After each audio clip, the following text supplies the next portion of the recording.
Welcome back to Afro-Korean Diaries. This is the part 3, the season finale of My Father Sold Me to a Mafia King for $2 million. Before we begin, please subscribe and turn on notifications. Comment below where you are watching from.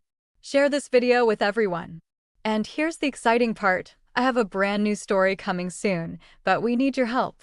Let's hit 5,000 subscribers and 1,000 comments on this video to unlock the next epic romance. Can we do it? Let's make it happen.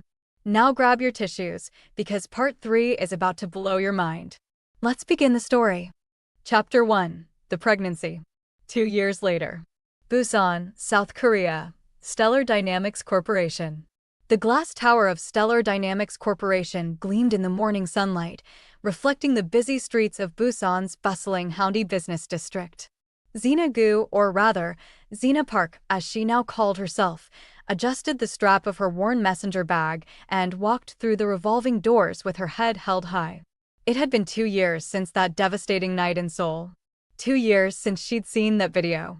2 years since she'd walked away from everything she'd ever loved. And 2 years since she'd discovered she was carrying Junpyo's child. Now, at 26, Zina worked as a secretary on the 15th floor of Stellar Dynamics, one of South Korea's largest tech conglomerates. Her boss, Director Shin Min-suk, was in his early 30s, but he looked like he was still in his 20s, with smooth skin, sharp features, wire-rimmed glasses, and a perpetually serious expression that made him seem both youthful and intimidating at the same time. He had met Zina 2 years ago through her younger sister. After she gave birth and the child was of age, he employed Zina to work as his secretary. He has been secretly crushing on Zina, but Zina doesn't know. Mississippi Park, he told her just last week, "You're the most efficient secretary that have been really helpful. Whatever company you worked for before was foolish to let you go." Zina had smiled politely and said nothing. She had kept her past private from him and his sister, who helped her become whom she is today. She only told them that the father of her baby abandoned her and the baby because he had no money to raise the child with her. She settled at her desk outside the director's office, booted up her computer, and began sorting through the mountain of emails that had accumulated overnight. Her fingers flew across the keyboard with practiced efficiency. Work was the only thing that kept her sane these days. Work and her daughter. Even now, 2 years later, the thought made her heart clench with a complicated mixture of joy and pain. She'd named her Hannah. It meant one in Korean because she was Zina's one reason to keep living when everything else had fallen apart. 2 years ago in Busan. The night Zina left Junpyo's penthouse, she had no plan, no destination, and no money. The money she had, he had used it to move from Los Angeles to Busan. She'd walked out with nothing but the clothes on her back and a shattered heart that felt too heavy to carry. She took a bus, the last one running that night. Then she walked until her feet ached. And when she couldn't walk anymore, she found herself under a bridge in a part of the city she'd never seen before. Busan City, near the river, where the homeless gathered in clusters, sleeping on cardboard and newspaper. Zina pulled her jacket tighter around herself and sat down against the concrete wall, her knees pulled to her chest. This is my life now, she thought numbly. This is what I've become. She'd given up everything. The business, the penthouse, the money. All of it belonged to Junpyo, and she wanted no part of anything that reminded her of him. But giving up everything also meant giving up everything. No bank accounts, no credit cards, no phone. No identification beyond her driver's license. She had exactly $43 in her pocket from the cash she'd been carrying that day. That was it. The first week was the hardest. Zina learned quickly that the streets had their own brutal hierarchy. She learned which shelters had the longest lines, which soup kitchens served the best meals, which corners were safest to sleep on. She learned to avoid eye contact with certain men. To keep moving when groups of teenagers walked past laughing too loudly. To hide her few possessions in her jacket so they wouldn't be stolen. She learned what true hunger felt like, not the "I forgot to eat lunch" kind, but the kind where your stomach cramped so badly you couldn't sleep, where the world spun if you stood up too fast. By the second week, her $43 was gone. Zina found herself doing something she never imagined, begging. She sat on a corner near a busy shopping district with a piece of cardboard that said, "Please help. Anything helps. God bless you." People walked past without looking at her. Some dropped coins into the paper cup she'd found in a trash can. Most ignored her completely. By the end of each day, she usually had $5 to $10. Enough for a burger from McDonald's and maybe a bottle of water. It was barely enough. And then, for weeks after leaving Junpyo, a strange symptom started. Zina woke up one morning under the bridge and immediately vomited. Not just nausea, violent, wrenching vomiting that left her shaking and weak. She thought it was food poisoning at first. Bad leftovers from a dumpster, maybe. But it happened again the next morning. And the next. And the next. Her breasts felt tender and swollen. Her sense of smell became impossibly acute. The smell of exhaust from passing cars made her gag. She felt exhausted all the time, even though she was barely doing anything. And then she missed her period. No, no, no. Zina sat against the concrete wall, hands shaking, and her mind was racing. It couldn't be. It wasn't possible. Except, it was entirely possible. She and Junpyo had made love so many times during that honeymoon. And the week after. They'd been careful sometimes, but not always. Not when they were lost in each other, not when. Stop. Don't think about him. But the possibility wouldn't leave her mind. She might be pregnant. With Junpyo's child. That afternoon, Zina counted the money in her cup. $11.37. She walked 6 blocks to a pharmacy, bought the cheapest pregnancy test she could find, $8.99, and asked to use the bathroom. The pharmacist, a middle-aged Korean woman with kind eyes, looked at Zina's disheveled appearance, her dirty clothes, her exhausted face, and said gently, "The bathroom is for customers only, but go ahead, honey. Take your time." Zina locked herself in the small, fluorescent-lit bathroom and opened the box with shaking hands. The instructions said to wait 3 minutes. She peed on the stick, set it on the sink, and stared at her reflection in the mirror. Her face was thinner than it had been a month ago. Her hair was matted and unwashed. Her eyes had dark circles beneath them. She looked like a stranger. The timer on her phone, the one luxury she'd kept, though it had no service, beeped. 3 minutes. Zina looked down at the test. 2 pink lines were visible on it. She stared at it, uncomprehending, as if the lines might rearrange themselves into something else if she looked long enough. But they didn't. 2 pink lines. Zina's legs gave out. She sank to the floor of the pharmacy bathroom, her back against the door, the positive pregnancy test clutched in her hand. And for the first time since leaving Junpyo, she broke down completely. She sobbed huge, racking sobs that shook her entire body. She cried for everything she'd lost. For the man she'd loved. For the life she'd given up. For the impossible situation she was now in. She was pregnant and homeless.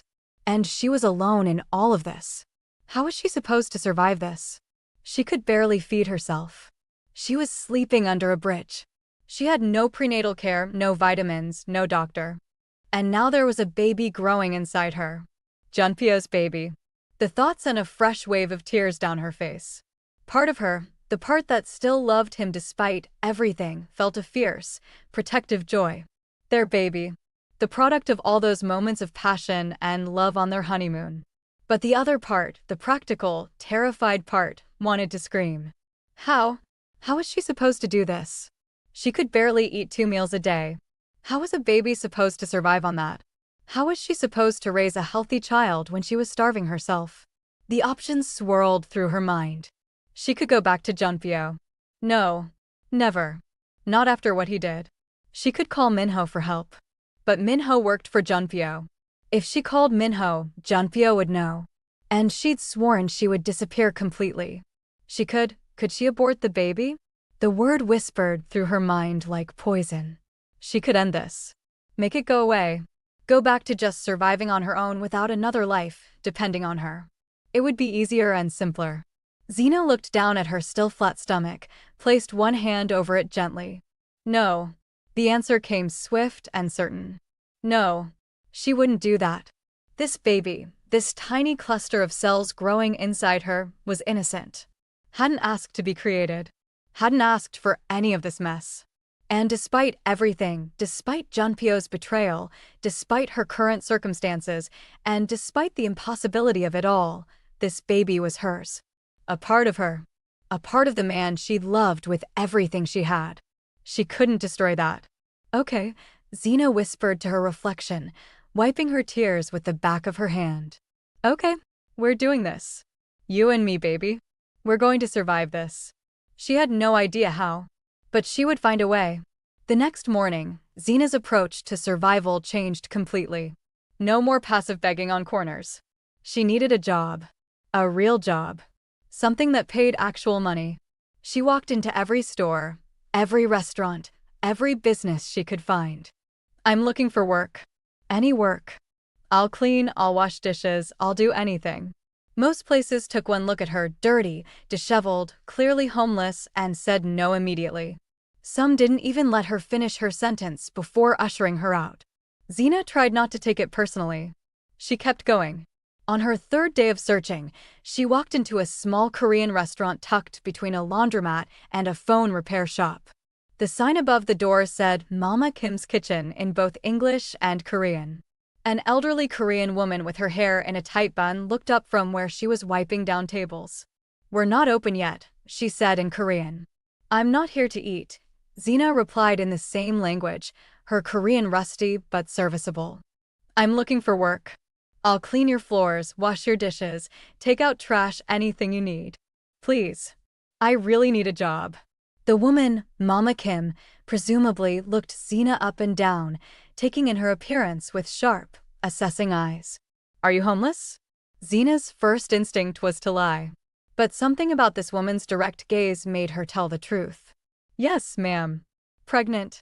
Zina's hand instinctively moved to her stomach. How could she tell? "I wasn't born yesterday," Mama Kim said, as if reading her mind. "I've had 4 children. I know the look." "How far along?" About 6 weeks, I think." Mama Kim was quiet for a long moment. Then she sighed heavily and set down her cleaning cloth. "I can't pay you much. Minimum wage. You'll work mornings and lunch rush 6 a.m. to 3 p.m. You will clean and wash dishes. You will get 1 meal per shift. And if you steal from me or cause problems, you're out immediately. Understood?" Zina's eyes filled with tears. "Yes. Yes, ma'am. Thank you. Thank you so much. Don't thank me yet. You haven't done the work." Mama Kim's voice was gruff, but her eyes were kind. "You start tomorrow. 6 a.m. sharp. Don't be late." "I won't. I promise." As Zina turned to leave, Mama Kim called after her. "There's a women's shelter 2 blocks east. Run by Pastor Lee's church. Tell them Mama Kim sent you. They'll give you a bed and let you shower. A pregnant woman shouldn't be sleeping on the streets." Zina's throat was too tight to speak. She just nodded and walked out quickly before the tears could start. She had a job and also a place to stay. It wasn't much, but it was something. She could feed herself now.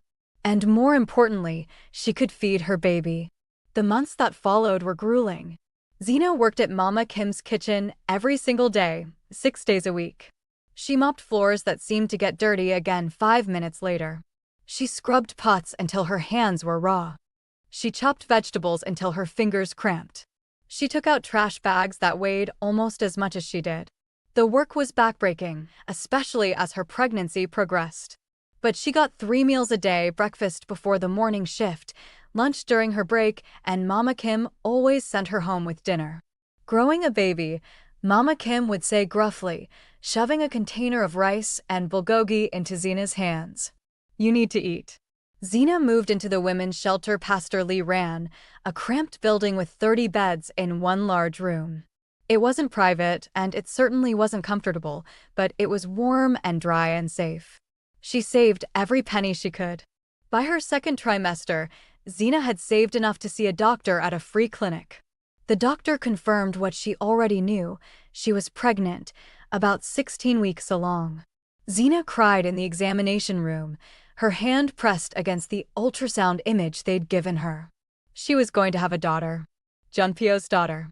The thought sent a complex wave of emotions through her: joy, grief, love, anger, all tangled together until she couldn't separate them.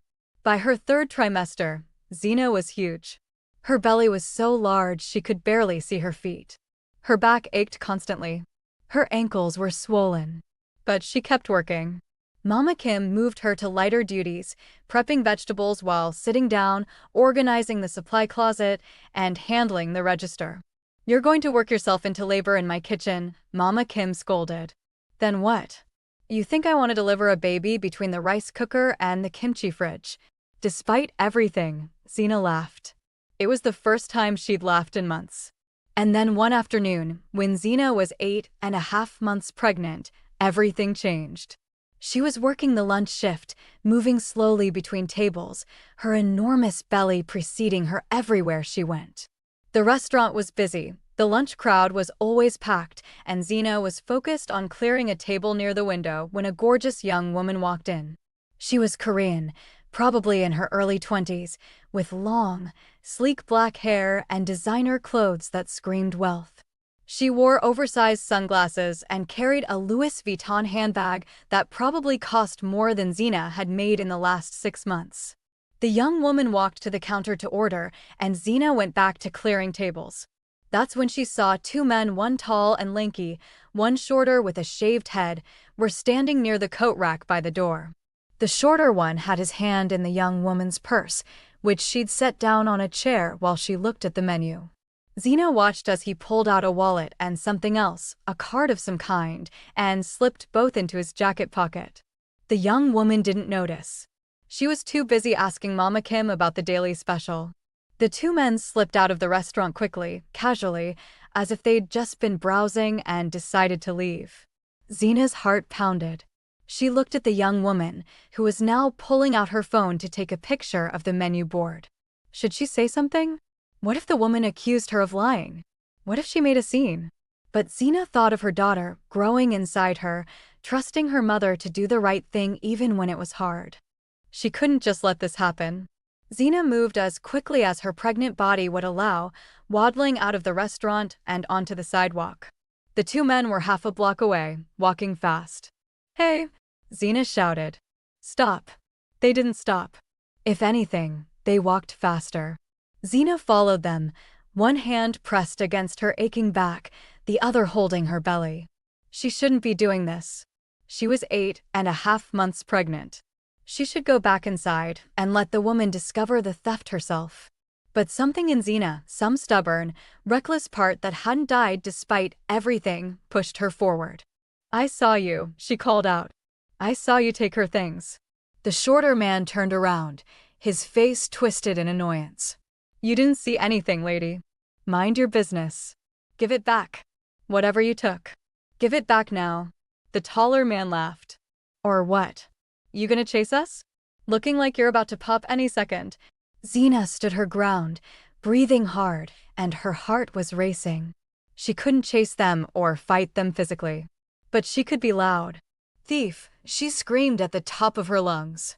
"These men are thieves. Somebody call the police." People on the street stopped and stared. The shorter man's face went pale. He reached into his jacket, pulled out the wallet and card, and threw them on the ground at Zina's feet. "Crazy bitch," he muttered. Then both men took off running, disappearing around the corner. Zina stood there, breathing hard, her whole body shaking from adrenaline. She bent down carefully and awkwardly, her massive belly making it nearly impossible, and picked up the wallet and the card. An ATM card. Bank of Korea. The name on it said Shin Harin. Zina walked back to the restaurant slowly, her back screaming in protest, and her feet were severely aching. When she pushed through the door, the young woman was standing at the counter, frantically digging through her purse. "It was right here," she was saying to Mama Kim. "I know I put it in my bag this morning. I specifically remember." "Excuse me," Zina said quietly. The young woman, Harin, presumably, turned around, her face flushed with frustration. "I think this is yours," Zina said, holding out the ATM card and wallet. Harin's eyes widened. She looked at the card, then at Zina, then back at the card. How did you? Two men took it from your purse while you were ordering, Zina explained. I saw them. I went after them and got it back. Haran stared at her. Then she looked Zina up and down, taking in her enormous pregnant belly, her cheap work clothes, her swollen feet in worn-out sneakers. And she laughed. Not a kind laugh.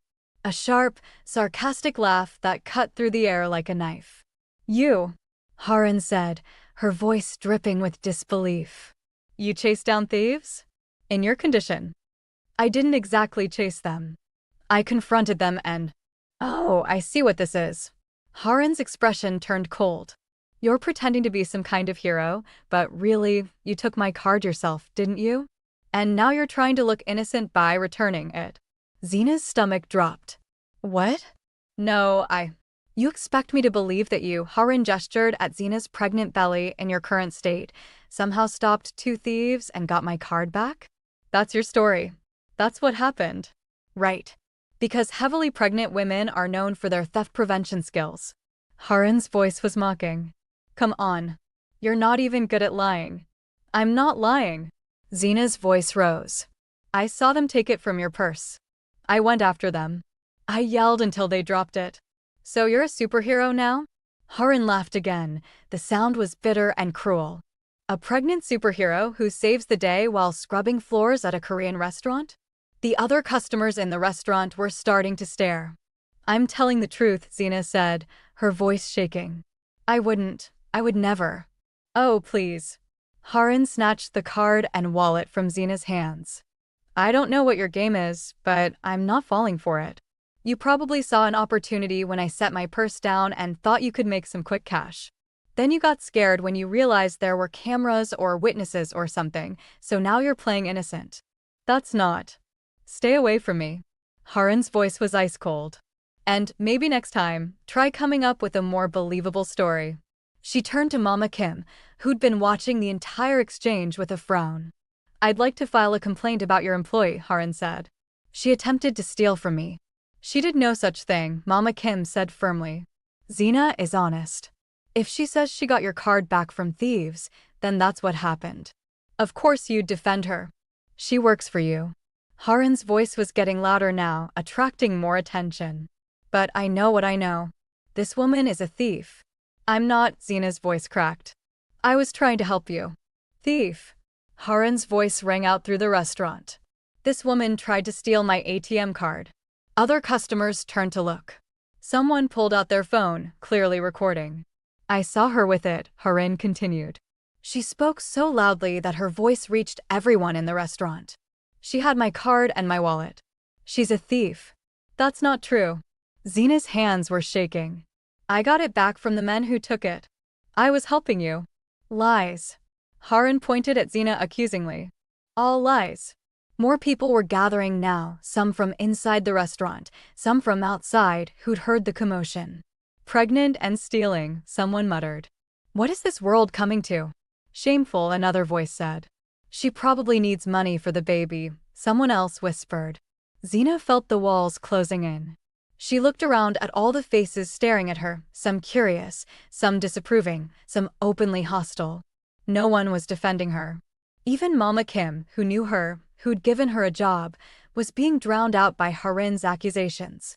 I didn't steal anything, Zina said, but her voice was barely audible over the murmur of the crowd. Thief! Haran shouted again, pulling out her phone. I'm calling the police. Everyone here is a witness. This woman stole from me. Zina stood frozen in the center of the restaurant, one hand pressed protectively over her enormous belly.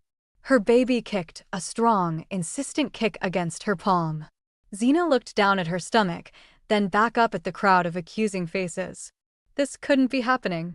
After everything she'd survived, losing Junpyo, living on the streets, working herself to exhaustion while pregnant, after all of that, she was about to be arrested for a crime she didn't commit. For trying to help someone. Haran's finger hovered over her phone, ready to dial. Last chance, she said to Zina. Admit what you did, and maybe I won't press charges. Zina opened her mouth, then closed it. The crowd waited. The restaurant was silent except for the hum of the refrigerator and the distant sound of traffic outside. And Zina, exhausted, pregnant, falsely accused, and completely alone, said nothing at all. If you're enjoying this story so far, quick reminder to hit that like button. It really helps this channel grow. Okay, back to Chapter 2. Chapter 2, The Vindication. The silence in Mama Kim's kitchen was deafening. Zina stood frozen in the center of the restaurant, one hand pressed protectively over her enormous pregnant belly where her daughter kicked urgently, as if sensing her mother's distress. The other hand hung limply at her side, powerless against the wall of accusing eyes surrounding her. Harin's phone was still raised, her perfectly manicured finger hovering over the dial button. She was really going to do it. She was really going to call the police on a woman who'd risked her own safety and her unborn child's life to help her. Zina's throat felt tight, her chest aching with the kind of pain that had nothing to do with pregnancy and everything to do with injustice. But she wasn't looking at Harin anymore. She was looking at Mama Kim. The elderly Korean woman stood behind the counter, her weathered hands gripping the edge of the wood, her face carefully blank. But she wouldn't meet Zina's eyes or even look at her. And that, more than Harin's accusations, more than the crowd's judgment, more than the phones recording her humiliation, that broke something inside Zina. Mama Kim. Zina's voice cracked on the name. She took a stumbling step forward, her swollen feet aching, her back screaming in protest, but she didn't care. Mama Kim, you know me. The older woman's jaw tightened, but still, she didn't look up. You know me very well, Zina continued, her voice rising with desperation now, tears streaming freely down her face. You know that I would never steal from anyone. I've worked with you for almost 9 months. Mama Kim, have I ever taken even a single one without asking? Have I ever given you any reason not to trust me? A tear splashed onto Zina's work apron, darkening the cheap fabric. Please. The word came out as a whisper, broken and raw. Please help me convince these people that I'm innocent. You know I am. You know I was just trying to help. Please. The restaurant was so quiet that Zina could hear her own ragged breathing, could hear the subtle shift of fabric as people leaned in to watch, hungry for drama. And then Mama Kim lowered her head. Just that. A simple gesture. Head down, eyes averted, lips pressed into a thin line, but Mama Kim said nothing. But her silence said everything. Zina felt the world tilt beneath her feet. No, this couldn't be happening. Mama Kim, the woman who'd given her a job when no one else would, who'd fed her 3 meals a day, who'd sent her home with extra food for the baby, who'd been the only person in this entire city to show her kindness. Mama Kim believed she was guilty. No, Zina whispered, shaking her head slowly. No, please, I didn't. But the words died in her throat as Harin, satisfied by Mama Kim's condemning silence, began to dial. The electronic beeps of the phone cut through the air like tiny knives. Zina's baby kicked again, harder this time, and she gasped from the force of it. Her vision blurred with tears. This was it. She was going to be arrested. Right here, right now, in front of all these people. 8.5 months pregnant, falsely accused of a crime she didn't commit, and nobody, not even the woman who knew her best, was going to defend her. But then, wait. Mama Kim's voice rang out, sharp and commanding. Harin's finger froze over the final one. Everyone turned to look at the elderly woman, who had finally lifted her head. Her face was pale, her eyes glistening with unshed tears of her own. And then, to everyone's shock, Mama Kim stepped out from behind the counter. She walked toward Harin with slow, deliberate steps. And then she dropped to her knees. Gasps rippled through the crowd. Zina's hand flew to her mouth, a sob catching in her throat. Please, Mama Kim said, her voice thick with emotion as she bowed her head before Harin. Please spare her. She's pregnant. 8.5 months. The baby could come any day now. Harin stared down at the kneeling woman, her expression flickering between shock and discomfort. She made a mistake, Mama Kim continued, her voice breaking. A terrible mistake. But please, for the sake of her unborn child, don't call the police. I'll remove her from my restaurant immediately. She'll never work here again. I'll make sure of it. Just, please, have mercy on her condition. No, no, no. Zina wanted to scream. Wanted to run forward and shake Mama Kim by the shoulders and demand to know why she was doing this, why she was confirming Harin's lies, why she was betraying her when she knew that Zina was innocent. But the words wouldn't come. Her voice had abandoned her completely. All she could do was stand there, one hand still cradling her belly, tears pouring down her face as the woman she'd trusted most in the world condemned her. Harin's expression softened slightly at the sight of Mama Kim kneeling before her. Despite her wealth and her cruelty, she at least had enough respect for elders not to let an older woman prostrate herself at her feet. Please stand up, Harin said quietly, reaching down to help Mama Kim to her feet. You don't need to kneel before me. Mama Kim rose slowly, her knees creaking with age and effort.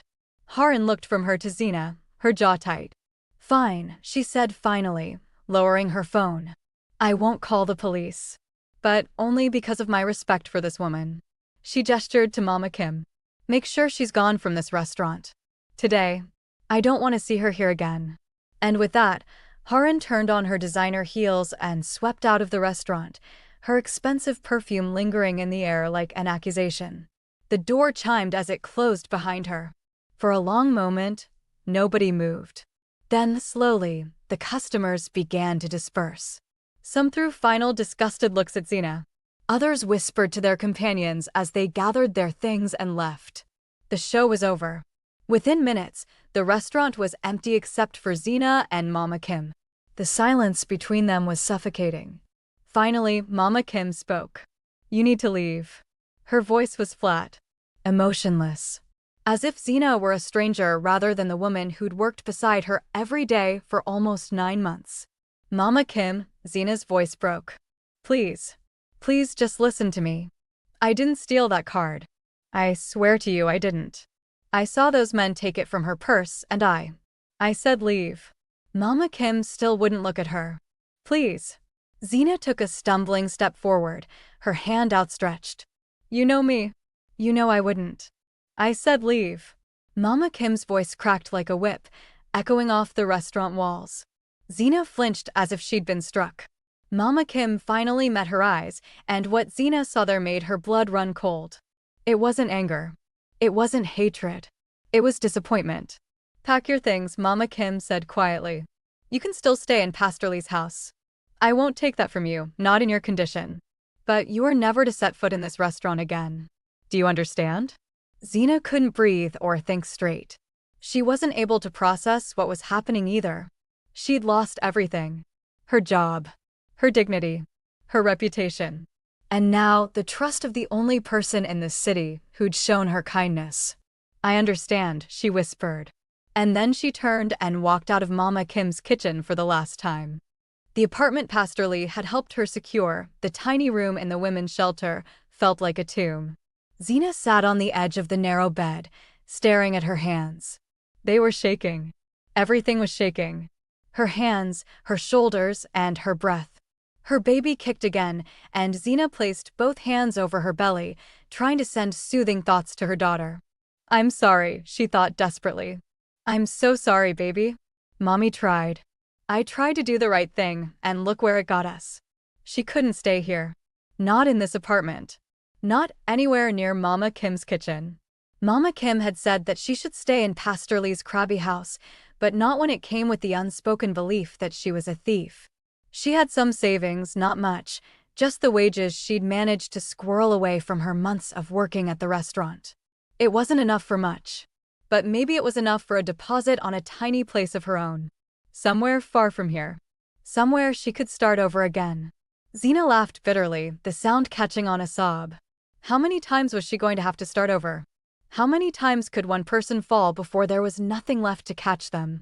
But then her daughter kicked again, stronger this time, almost indignant, and Zina felt a surge of fierce, protective love.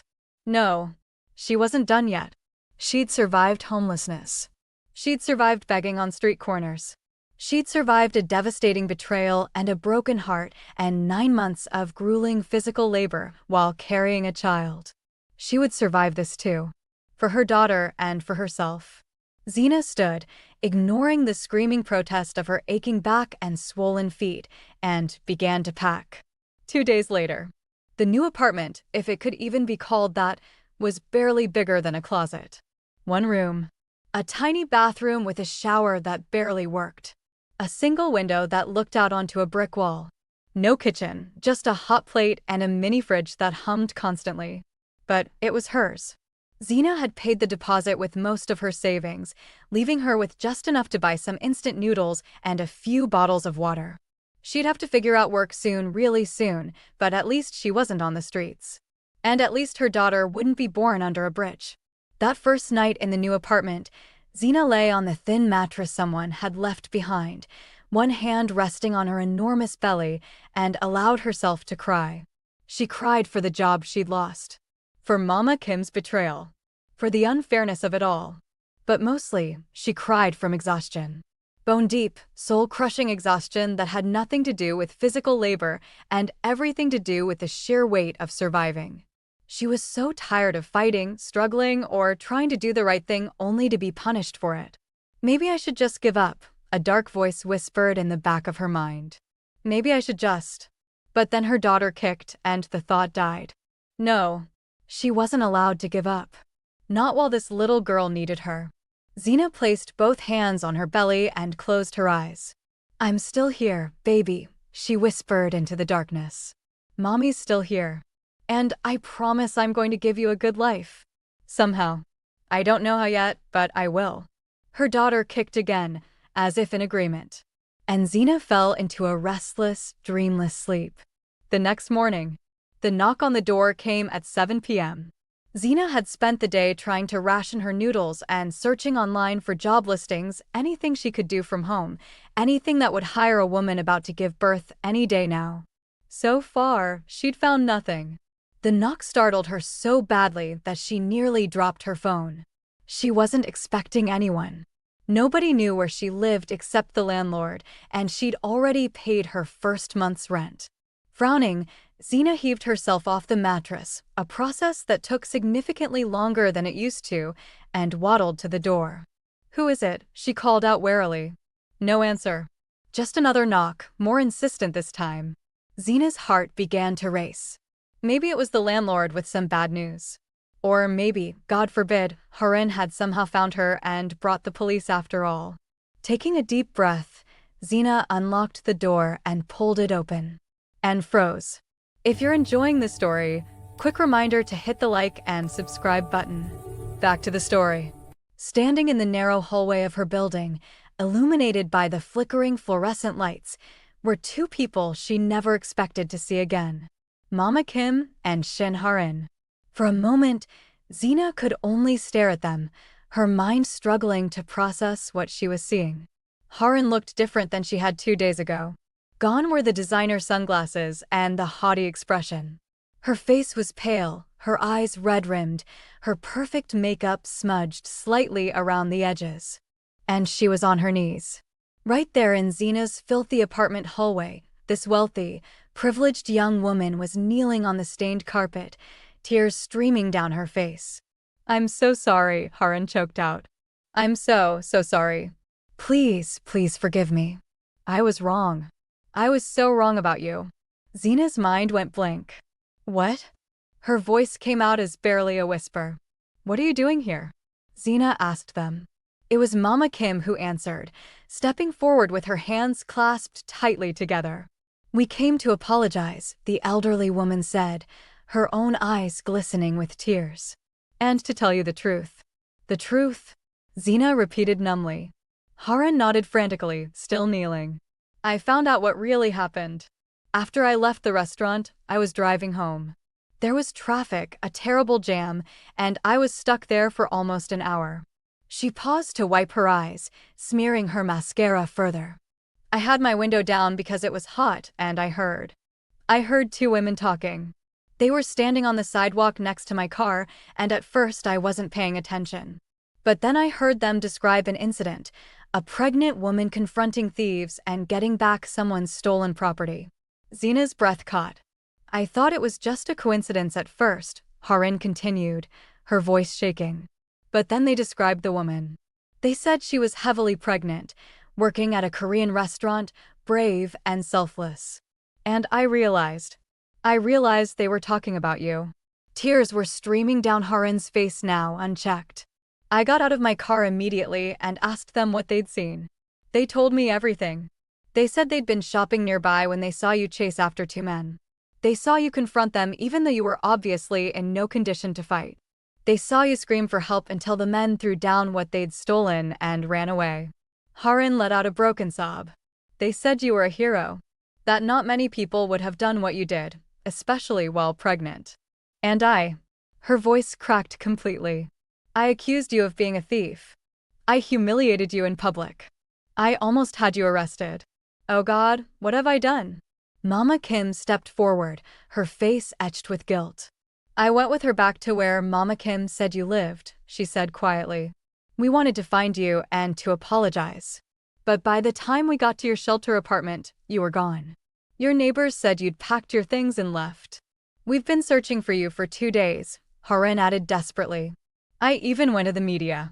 I told them I was looking for a pregnant woman who'd helped me, someone I needed to thank and apologize to. And this morning, a woman came forward. She said she'd seen you here. In this building. Zina could barely process what she was hearing. Her mind felt sluggish, her emotions lagging several steps behind the words. They found out she was innocent. They'd come to apologize. And yet, you didn't believe me, Zina said quietly. Both women flinched. When I told you what happened, when I begged you to believe me, you didn't. Her voice was still quiet, but there was something sharp beneath it now. Mama Kim. Zina turned to the elderly woman, tears sliding down her own cheeks now. I'm not upset that Harin accused me. She didn't know me. She had no reason to trust me. But you.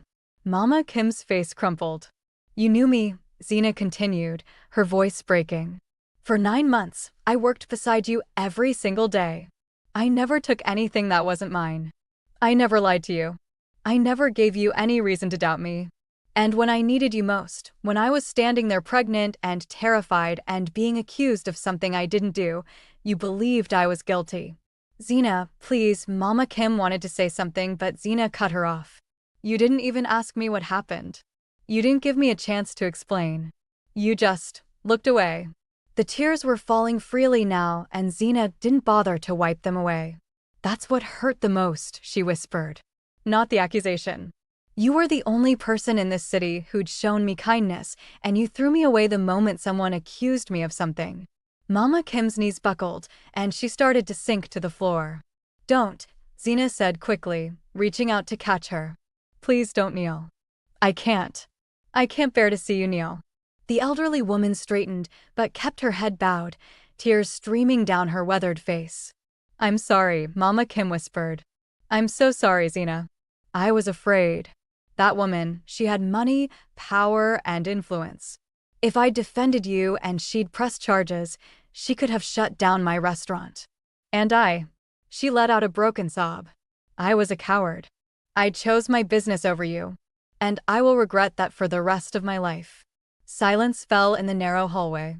Zina looked at both women, Harin still kneeling, Mama Kim standing with her head bowed in shame, and felt something shift in her chest. She was angry. She had every right to be angry. But she was also exhausted. And she knew, deep in her bones, that holding on to this anger would only hurt her more in the end. Her daughter kicked, as if reminding her what was important. Zina took a deep, shuddering breath. I forgive you, she said quietly. Both women's heads snapped up, eyes wide with shock. I forgive you, Zina repeated, her voice stronger now. Not because what you did was okay. It wasn't. But because I don't have the energy to carry this hatred. I'm about to have a baby and I need to focus on her. Not in the past. Harin let out a sob of relief and scrambled to her feet. Thank you, she choked out. Thank you so much. And please let me help you. Let me make this right. Zina shook her head. I don't need. Please. Harin's voice was desperate now. I have money. I have resources. You're about to have a baby and she looked at Zina's enormous belly. Days maybe? You need help. Let me help you. Please. It's the least I can do. Zina opened her mouth to refuse. She didn't want charity, pity, or owe anyone anything. But then she looked down at her belly. At the daughter who would be born any day now. At the child who deserved better than a mother too proud to accept help when it was offered. Zina thought of her dwindling savings. Of the tiny apartment with no kitchen. Of the uncertain future stretching out before them. And she thought about her daughter. About what was best for her. Okay, Zina whispered. Haren's face lit up with hope. Okay, Zina said again, stronger this time. I'll accept your help. For my daughter's sake. And just like that, everything changed. 3 weeks later. The penthouse was like something out of a dream. Floor-to-ceiling windows overlooking the Busan cityscape. A kitchen with marble countertops and appliances. An enormous bedroom, with a bathroom that had a tub large enough to swim in. And best of all, a nursery. Haren had insisted on furnishing it herself. A white crib with soft bedding. A changing table stocked with diapers and wipes. Shelves filled with books and toys. A rocking chair by the window where Zina could nurse and watch the city lights twinkle below. It was everything Zina had never dared to hope for. And it turned out that Haren, beneath her designer clothes and initial cruelty, was actually kind. Sweet, even. She visited Zina every day, bringing food and asking about the pregnancy. She talked about her own family, her older brother Minsuk who ran Stellar Dynamics, her parents who traveled constantly for business, her loneliness despite her wealth. Slowly, impossibly, they became friends. And when Zina went into labor 3 weeks after moving into the penthouse, it was Haren who rushed her to the hospital. Haren who held her hand through the contractions. Haren and Mama Kim, who had reconciled with Zina and visited regularly, who stayed with her through the entire grueling 12-hour labor. And when Zina's daughter finally entered the world, tiny and perfect and screaming with the force of life, it was Haren who cried along with her. She's beautiful, Haren whispered, gazing at the baby in Zina's arms. What's her name? Zina looked down at her daughter's scrunched-up face, at her tiny fists waving in the air, at the shock of dark hair on her head. And she thought about everything she'd survived to get to this moment. Hannah, Zina said softly. Her name is Hannah. Which means one. Because this little girl was the one thing, the only thing, that had kept Zina going when everything else fell apart. Hannah opened her eyes, dark and unfocused, but somehow already fierce, and looked at her mother. And Zina fell in love all over again. 1 year later. Life had settled into something that felt almost normal. Hannah was walking now, babbling in a mix of Korean and English that made Zina's heart swell with pride. Haren visited almost daily, bringing toys and clothes and playing with Hannah for hours at a time. She'd become the aunt Hannah never had, and Zina found herself grateful beyond words for the friendship that had blossomed from such a terrible beginning. But Zina was getting restless. She loved being a mother. Loved watching Hannah grow and learn. But she also needed something for herself. Some way to contribute, to feel useful, to rebuild the sense of purpose she'd lost along with everything else. I want to work, she told Haren one afternoon while Hannah napped. Haren looked up from her phone, surprised. Work? Why? You don't need money. I'm happy to. It's not about money, Zina interrupted gently. It's about me. I need to do something. I can't just stay home all day while you pay for everything. I need to feel like I'm building something again. Haren studied her for a long moment, then smiled. Actually, she said slowly, I might have an idea. And that was how Zina Park came to work as the secretary to Shin Min-suk, director of Stellar Dynamics Corporation. Shin Min-suk is Haren's older brother. Zina met him a year ago. He has always treated her special, but Zina never understood the true meaning of his special treatment. Min-suk took Hannah as his own daughter.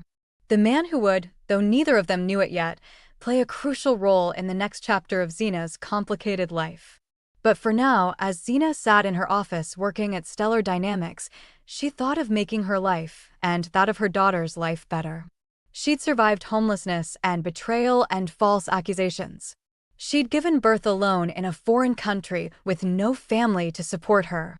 She'd rebuilt her life from nothing twice now. And she would keep rebuilding as many times as it took until she and Hannah had the life they deserved. Zina took a deep breath, squared her shoulders, and shook her head helplessly as she remembered her past life journey 2 years ago, before she became a secretary in Stellar Dynamics. We're halfway through this finale. Make sure you're subscribed and comment where you're watching from. Now, let's continue the story. Chapter 3: The Unexpected Reunion. Zina's fingers flew across the keyboard, her eyes scanning the spreadsheet on her monitor with practiced efficiency. It was a typical Wednesday morning at Stellar Dynamics, and she was deep in the zone organizing Director Shin's schedule, responding to emails, and coordinating meetings. The soft click of her office door opening barely registered until she glanced up and saw Minsuk standing in the doorway. Something was wrong. Zina had worked as Minsuk's secretary for nearly 3 years now, and in that time, she'd learned to read his moods like a book. The man was usually composed, almost stoic, with that perpetually serious expression that made him seem older than his 30 years. But right now, his jaw was tight, his shoulders tense, and there was a muscle ticking in his cheek that only appeared when he was truly upset. "Director Shin," Zina said, straightening in her chair. "Is everything all right?" Minsuk waved a dismissive hand, his wire-rimmed glasses catching the fluorescent office light. "It's nothing important, Mississippi Park. Just family matters." His tone said it was absolutely important, but Zina knew better than to push. Minsuk was private about his personal life, always had been. In the year she'd worked for him, she'd learned that he was Harin's older brother, that he was brilliant in business, and that he treated Hannah like she was his own daughter, showing up to her daycare events and buying her gifts for no reason. But beyond that, he kept his walls high. "All right," Zina said softly. "If you need anything." Her words were cut off by the sharp trill of Minsuk's phone. He pulled it from his pocket, glanced at the screen, and his expression darkened further. For a moment, Zina thought he might decline the call. But then he answered, his voice clipped and professional. "Shin Minsuk speaking." Zina tried to return to her work, giving him privacy, but the office was small enough that she couldn't help but overhear. "What?" Minsuk's voice cut through the air like a blade. "What do you mean I need to bring a date?" A pause. Zina's fingers stilled on the keyboard. "That's absurd," Minsuk continued, his voice rising slightly, a rare display of emotion. "The gala tonight is about business. The merger has nothing to do with my personal life." Another pause. Longer this time. And then Minsuk's entire body went rigid. "I see," he said coldly. "And who exactly authorized this condition?" But before the person on the other end could answer, Minsuk's eyes flashed with sudden understanding. His knuckles whitened around the phone. "Never mind. I know exactly who's behind this." He ended the call abruptly, the sharp tap of his finger on the screen echoing in the quiet office. For a long moment, he just stood there, staring at his phone with an expression that was equal parts fury and resignation. Then he laughed, a short, bitter sound. "Of course," he muttered. "Of course they'd do this." Zina watched him with growing concern. She'd never seen him this upset before. "Director Shin," she ventured carefully. "What's wrong?" Minsuk looked up at her as if he'd forgotten she was there. He opened his mouth, clearly about to brush her off again, but then seemed to think better of it. He walked to her desk and sank into the chair opposite her, the one usually reserved for clients or colleagues. It was such an unusual gesture that Zina's concern deepened. "My parents," Minsuk said finally, removing his glasses and pinching the bridge of his nose, "have been pressuring me to get married." Zina's eyebrows rose slightly, but she said nothing, letting him continue. "For the past 1 year, they've been introducing me to women, arranging meetings, sending me profiles of suitable candidates." He said the word suitable with barely concealed disdain. "I've ignored them, politely declined, and also made excuses." He replaced his glasses and met Zina's eyes. "Apparently, subtlety isn't working. So now they've decided to use my business against me. There's a merger I've been working on for 6 months, Minsuk explained. It's worth billions of won. The final contracts were supposed to be signed tonight at the gala.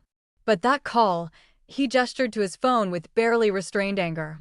Was from my assistant informing me that my parents have made a condition. If I don't show up with a date tonight, the deal won't go through. Zina's eyes widened. They can do that? My father is the chairman of Stellar Dynamics, Minsuk said flatly. He can do whatever he wants. And apparently, what he wants is to force me into finding a wife by holding my work hostage. That's terrible, Zina said, and she meant it. She knew how hard Minsuk worked. How much this company meant to him. To use that against him.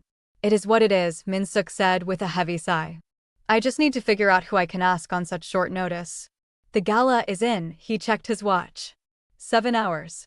Silence fell between them. Zina returned to her keyboard, trying to give him space to think. But her mind was already turning over the problem. 7 hours. That wasn't much time to find someone willing to attend a high-profile business gala and pretend to be his romantic interest. 5 minutes passed. Then 10. Zina could practically feel Minsuk's stress radiating across the desk. Finally, he spoke. Mississippi Park. She looked up. Minsuk was watching her with an expression she couldn't quite read. I know this is incredibly inappropriate, he began slowly. And I will completely understand if you say no. In fact, you probably should say no because this is crossing so many professional boundaries. Director Shin, Zina interrupted gently. Just ask. He took a deep breath. Would you consider being my date tonight? Just for the gala. Just to satisfy my parents' ridiculous condition so this deal can go through. If you're new here, hit that subscribe button so you don't miss any video. Now, let's dive into the story. Zina's immediate reaction was to shake her head. I can't, she said quickly. Director Shin, I'm your secretary. It would be completely inappropriate. And besides, I'm not, she gestured vaguely at herself. I don't fit into that world. High society galas and business elites?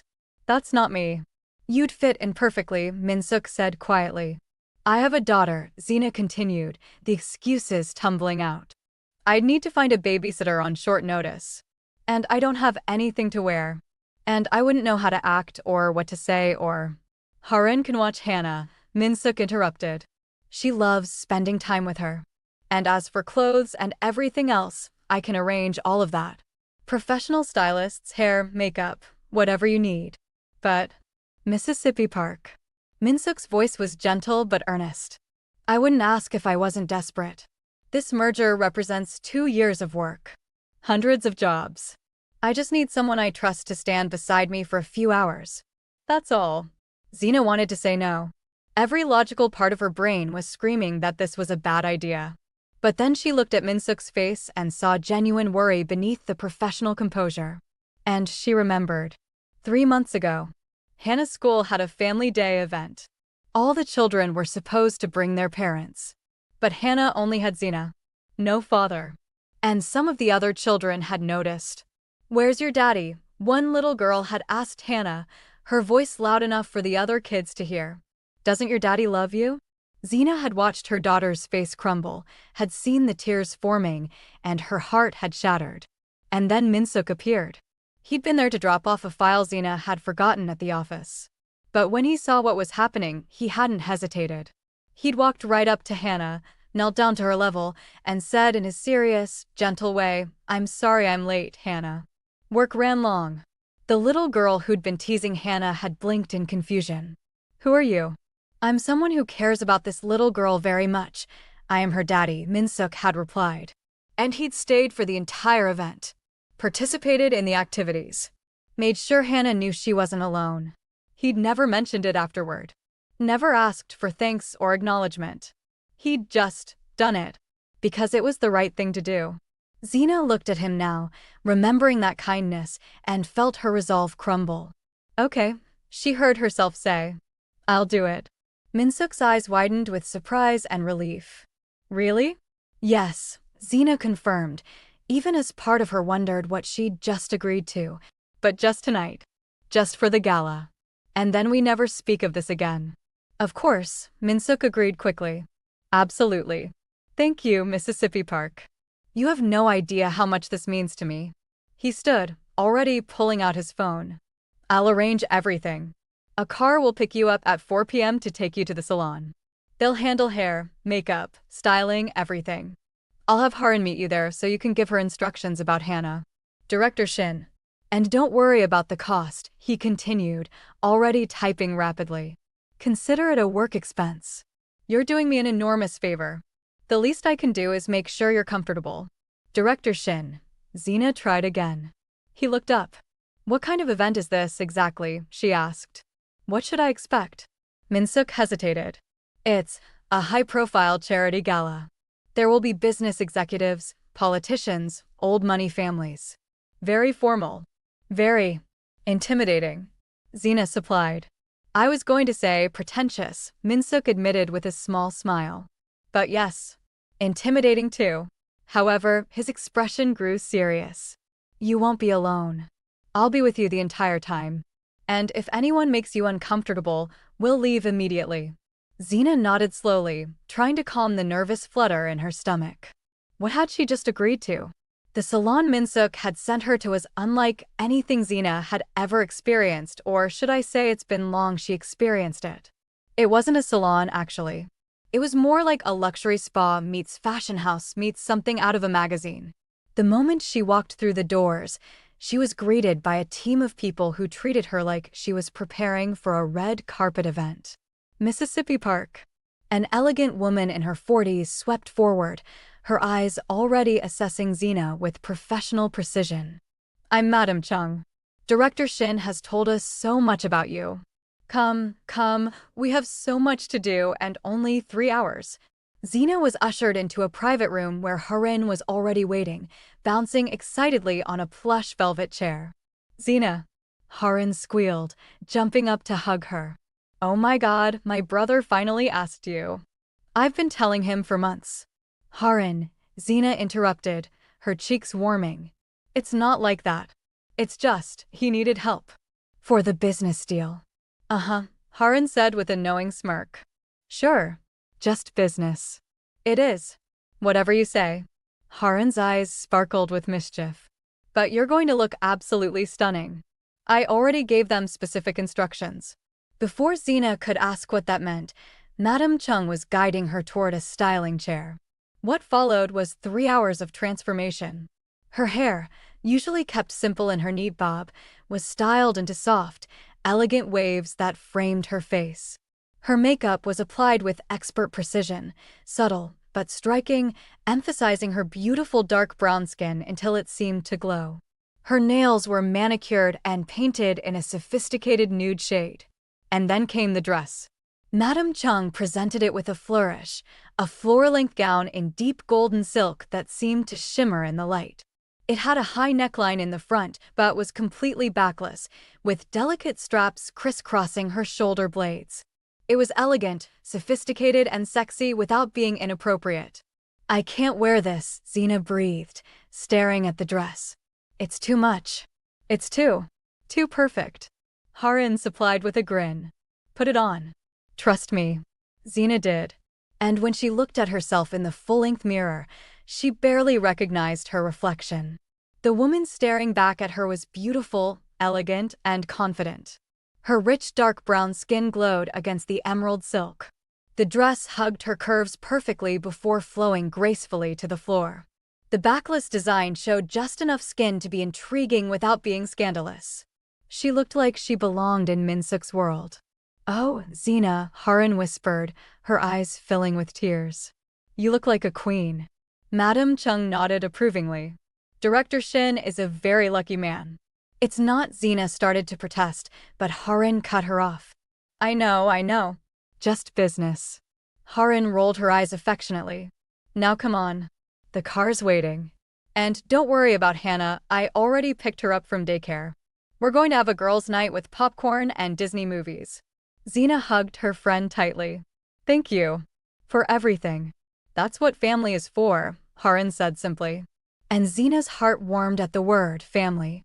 She had that now. After so many years of being alone, she had people who cared about her. The limousine Minsuk had sent was waiting outside the salon. The driver opened the door, and Zina slid into the luxurious interior, her dress pooling around her elegantly. Minsuk was already inside. And when he looked up and saw her, his entire expression transformed. His eyes widened. His lips parted slightly. For a long moment, he simply stared, as if seeing her for the first time. Mississippi Park, he finally managed, his voice slightly hoarse. You look ridiculous. Zina supplied, suddenly self-conscious. Too much? I told them it was too much. Breathtaking, Minsuk interrupted quietly. You look absolutely breathtaking. Zina felt her cheeks warm under his intense gaze. Minsuk himself was devastatingly handsome in a perfectly tailored black tuxedo, his usually messy hair styled back, his wire-rimmed glasses somehow making him look even more distinguished. They stared at each other for a moment that stretched just a bit too long. Then Zina cleared her throat and looked away, adjusting her gown unnecessarily.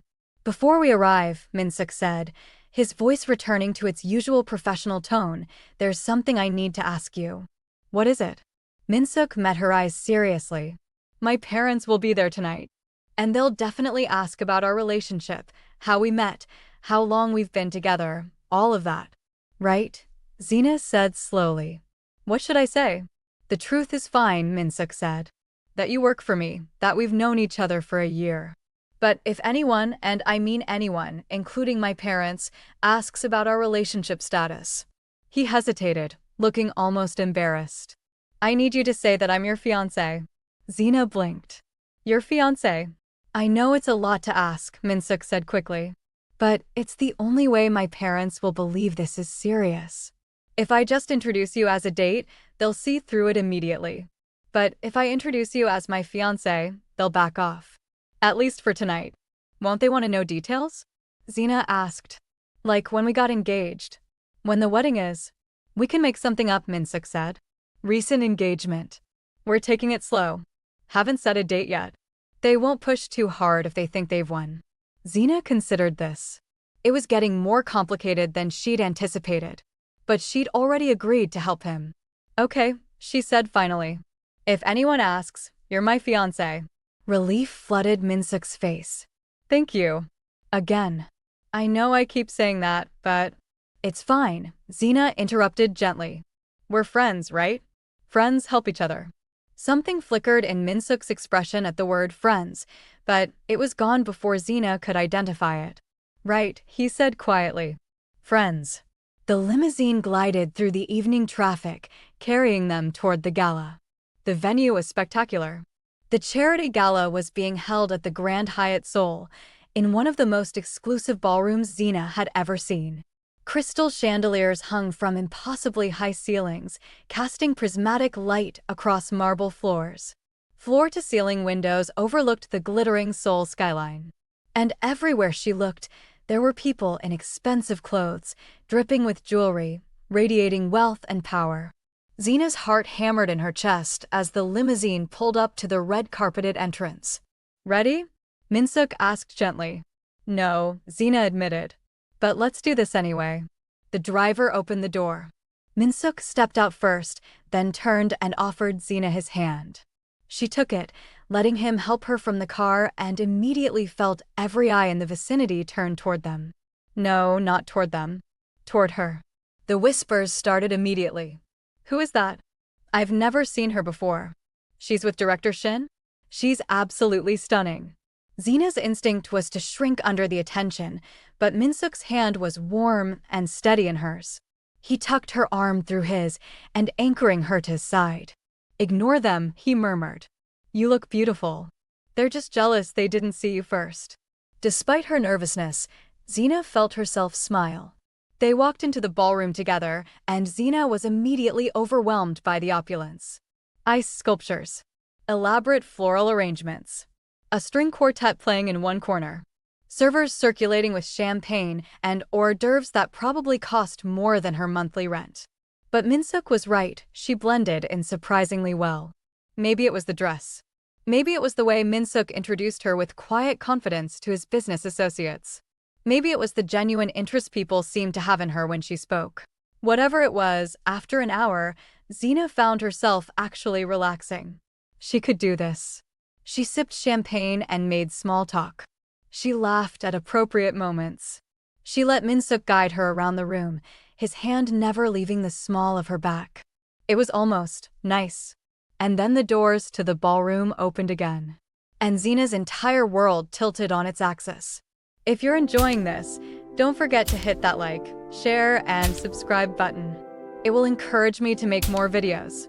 Now, let's continue the story.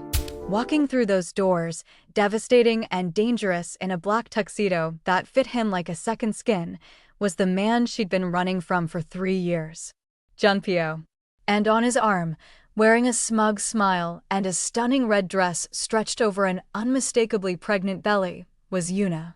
Zina's champagne glass nearly slipped from her fingers. No, this couldn't be happening. Time seemed to slow down.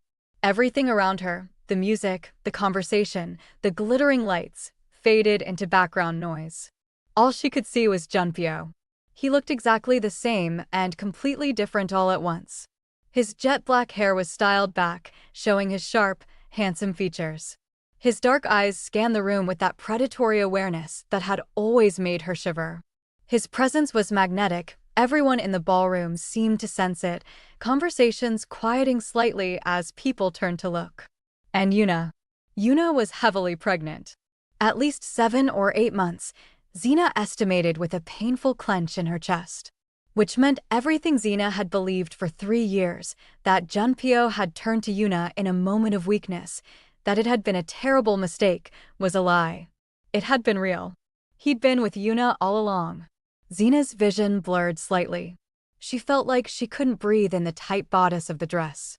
And then Junpyo's eyes found hers across the crowded ballroom. For one fraction of a second, Zina saw something flash in those dark depths. Recognition. Shock. Something that might have been longing or pain or... But then it was gone. His expression went completely blank. Neutral. As if he were looking at a stranger. As if the 3 years they'd spent together, the love, the marriage, the promises, had never existed. Zina felt something inside her chest crack open. He was pretending he didn't know her. After everything. After all the pain and the loss and the 3 years of rebuilding herself from nothing, he was going to stand there and pretend she was nobody. Zina? Minsuk's concerned voice broke through her paralysis. He'd noticed her frozen posture, the way all color had drained from her face. "Are you all right?" he asked quietly, leaning close. "You look like you've seen a ghost." Zina's voice came out as barely a whisper. "I'm fine. But before she could finish, she saw Minsuk's expression shift. His eyes had followed her gaze across the room and landed on Junpyo. And suddenly his entire demeanor changed. "Excuse me," he said to the colleagues they'd been talking with. "I need to pay my respects to someone." He gently took Zina's elbow. "Come with me." It wasn't really a question. And Zina knew she couldn't refuse without causing a scene. So she let Minsuk guide her across the ballroom, her legs moving mechanically even though her brain was screaming at her to run. As they approached, Zina noticed more details. Yuna's hand was possessively wrapped around Junpyo's arm, her red nails digging slightly into the expensive fabric of his tuxedo. Her pregnant belly was on full display in the form-fitting red dress. And her expression as she watched Zina approach was one of cruel satisfaction. And she seemed to be enjoying it. They stopped a few feet away. Minsuk bowed slightly, the respectful bow given to someone of higher social status. "Mr. Kong," Minsuk said formally. "It's an honor to see you here this evening." Zina wanted to really back out, but she forced the thought away and focused on keeping her expression neutral. Junpyo returned the bow, his movements elegant and controlled. "Director Shin," he said, and Zina's heart stuttered at the sound of his voice. Deep. Smooth. Exactly as she remembered. "The honor is mine. Stellar Dynamics has been making impressive moves lately." "You're too kind," Minsuk replied. And then he turned slightly, his hand still on Zina's elbow, drawing her forward. "Allow me to introduce my fiancé," Minsuk said, his voice warm with pride. "Zina Park." The word hung in the air between them like a bomb. Zina watched Junpyo's face carefully, looking for any reaction. There was nothing. Not even a flicker. "Mississippi Park," Junpyo said smoothly, extending his hand. "Congratulations on your engagement. Director Shin is a fortunate man." His hand was offered in greeting, as if they'd never met before. As if those hands hadn't once held her face tenderly while he kissed her. As if they hadn't traced every inch of her skin. As if they hadn't placed a wedding ring on her finger and promised forever. Zina stared at his outstretched hand for a moment too long. Then, moving on autopilot, she placed her hand in his. The moment their skin touched, electricity shot up Zina's arm. Junpyo's hand was exactly as she remembered, strong, warm, slightly calloused from whatever it was he did in his mysterious business dealings. His eyes met hers. Up close, she could see them clearly. And for just a fraction of a second, she saw anger, regret. Or maybe she was imagining it because she wanted it to be there. "Thank you," she heard herself say, her voice surprisingly steady. "You're very kind." She pulled her hand back quickly, the loss of contact almost physical. Junpyo turned to Min-suk. "You're a fortunate man indeed, Director Shin. Mississippi Park seems lovely." "She is," Min-suk agreed, and there was something in his voice, a possessive note that Zina had never heard before. Then Yuna stepped forward, her hand sliding possessively around Junpyo's arm again. "How wonderful," Yuna said, her voice dripping with false sweetness. "Another engaged couple. We should compare notes." She laughed, a high tinkling sound. "Although I suppose we're a bit ahead of you. We're married already. And as you can see," she gestured to her pregnant belly, "starting our family." The words were like knives. Everything Zina had lost, everything belonged to Yuna now. "Congratulations," Zina said, and was proud that her voice didn't shake. "When are you due?" 2 months, Yuna said, her hand moving to cradle her belly. "We're having a boy." Junpyo was going to have a son. Zina felt something inside her chest splinter. "That's wonderful," Min-suk said politely. "Please accept our congratulations as well." There was a brief, awkward silence. Then Junpyo spoke again, his voice maddeningly neutral. "I should introduce my associates. If you'll excuse us." He didn't wait for a response. Just nodded politely and guided Yuna away, his hand on the small of her back in a gesture that was so familiar it hurt. Zina watched them go, unable to look away. And as they disappeared into the crowd, she saw Yuna glance back over her shoulder, catching Zina's eye. The smile on Yuna's face was triumphant. She'd won. And she wanted Zina to know it. "Zina?" Min-suk's concerned voice pulled Zina back to the present. She realized she was shaking. Her voice cracked. "I need to use the restroom." "Excuse me." She didn't wait for Min-suk's response. Just turned and walked quickly toward the hallway she'd seen earlier, her heels clicking against the marble floor. She needed to get away in order to breathe and process what she'd just seen. Junpyo was married to Yuna. Yuna was pregnant with his child. And he'd looked at Zina like she was a complete stranger. Like the years they'd spent together meant nothing. Like she meant nothing. Zina pushed through the door of the ladies' room, grateful to find it empty. She leaned against the marble counter, her hands gripping the edge, and stared at her reflection in the ornate mirror. The woman looking back at her was still beautiful, still elegant in her golden silk dress. But her eyes were too bright with unshed tears. Her carefully applied mascara was in danger of running. "Get it together," she told herself firmly. "You are not that broken girl anymore. You survived worse than this. You rebuilt your life. You have Hannah. You have Harin. You have a job and a home and a future. You don't need him." But even as she thought it, she felt the tears start to fall. Because seeing Junpyo again, seeing him with Yuna, seeing him pretend she was a stranger, brought back every moment of pain she'd worked so hard to bury. The betrayal. The heartbreak. The months of homelessness. The fear when she was pregnant and alone. All of it came rushing back, overwhelming her carefully constructed defenses. She grabbed a tissue and dabbed at her eyes, trying to salvage her makeup, trying to pull herself back together. "Just get through tonight," she told herself. "Just a few more hours, and then you can go home to Hannah and forget you ever saw him." The bathroom door opened behind her. Zina quickly turned her face away, not wanting whoever it was to see her crying. But then a familiar voice cut through the air. It was sweet, mocking, and cruel. "Oh dear." Zina's entire body went rigid. She looked up at the mirror and saw Yuna standing behind her, one hand on her pregnant belly, a satisfied smile playing on her red lips. "Don't tell me," Yuna continued, her voice dripping with false sympathy, "that you still have feelings for my husband?" The question hung in the air between them. Zina stared at Yuna's reflection in the mirror, her mind reeling. The bathroom was silent except for the distant sound of the gala continuing beyond the door. And Zina, tears still wet on her cheeks, her heart breaking all over again, didn't want Yuna to see her weak side. This is Afro-Korean Diaries. If you're new here, don't forget to hit that subscribe button so you don't miss any video. And don't forget to tell me where you are watching from. Chapter 4, Regret. The bathroom was silent except for the hum of the air conditioning and the distant sound of the gala continuing beyond the closed door. Zina stared at Yuna's reflection in the mirror, that cruel question hanging between them like poison. "Don't tell me you still have feelings for my husband?" For a moment, Zina felt like she was drowning. The tears were still wet on her cheeks, her mascara slightly smudged, her carefully constructed composure completely shattered.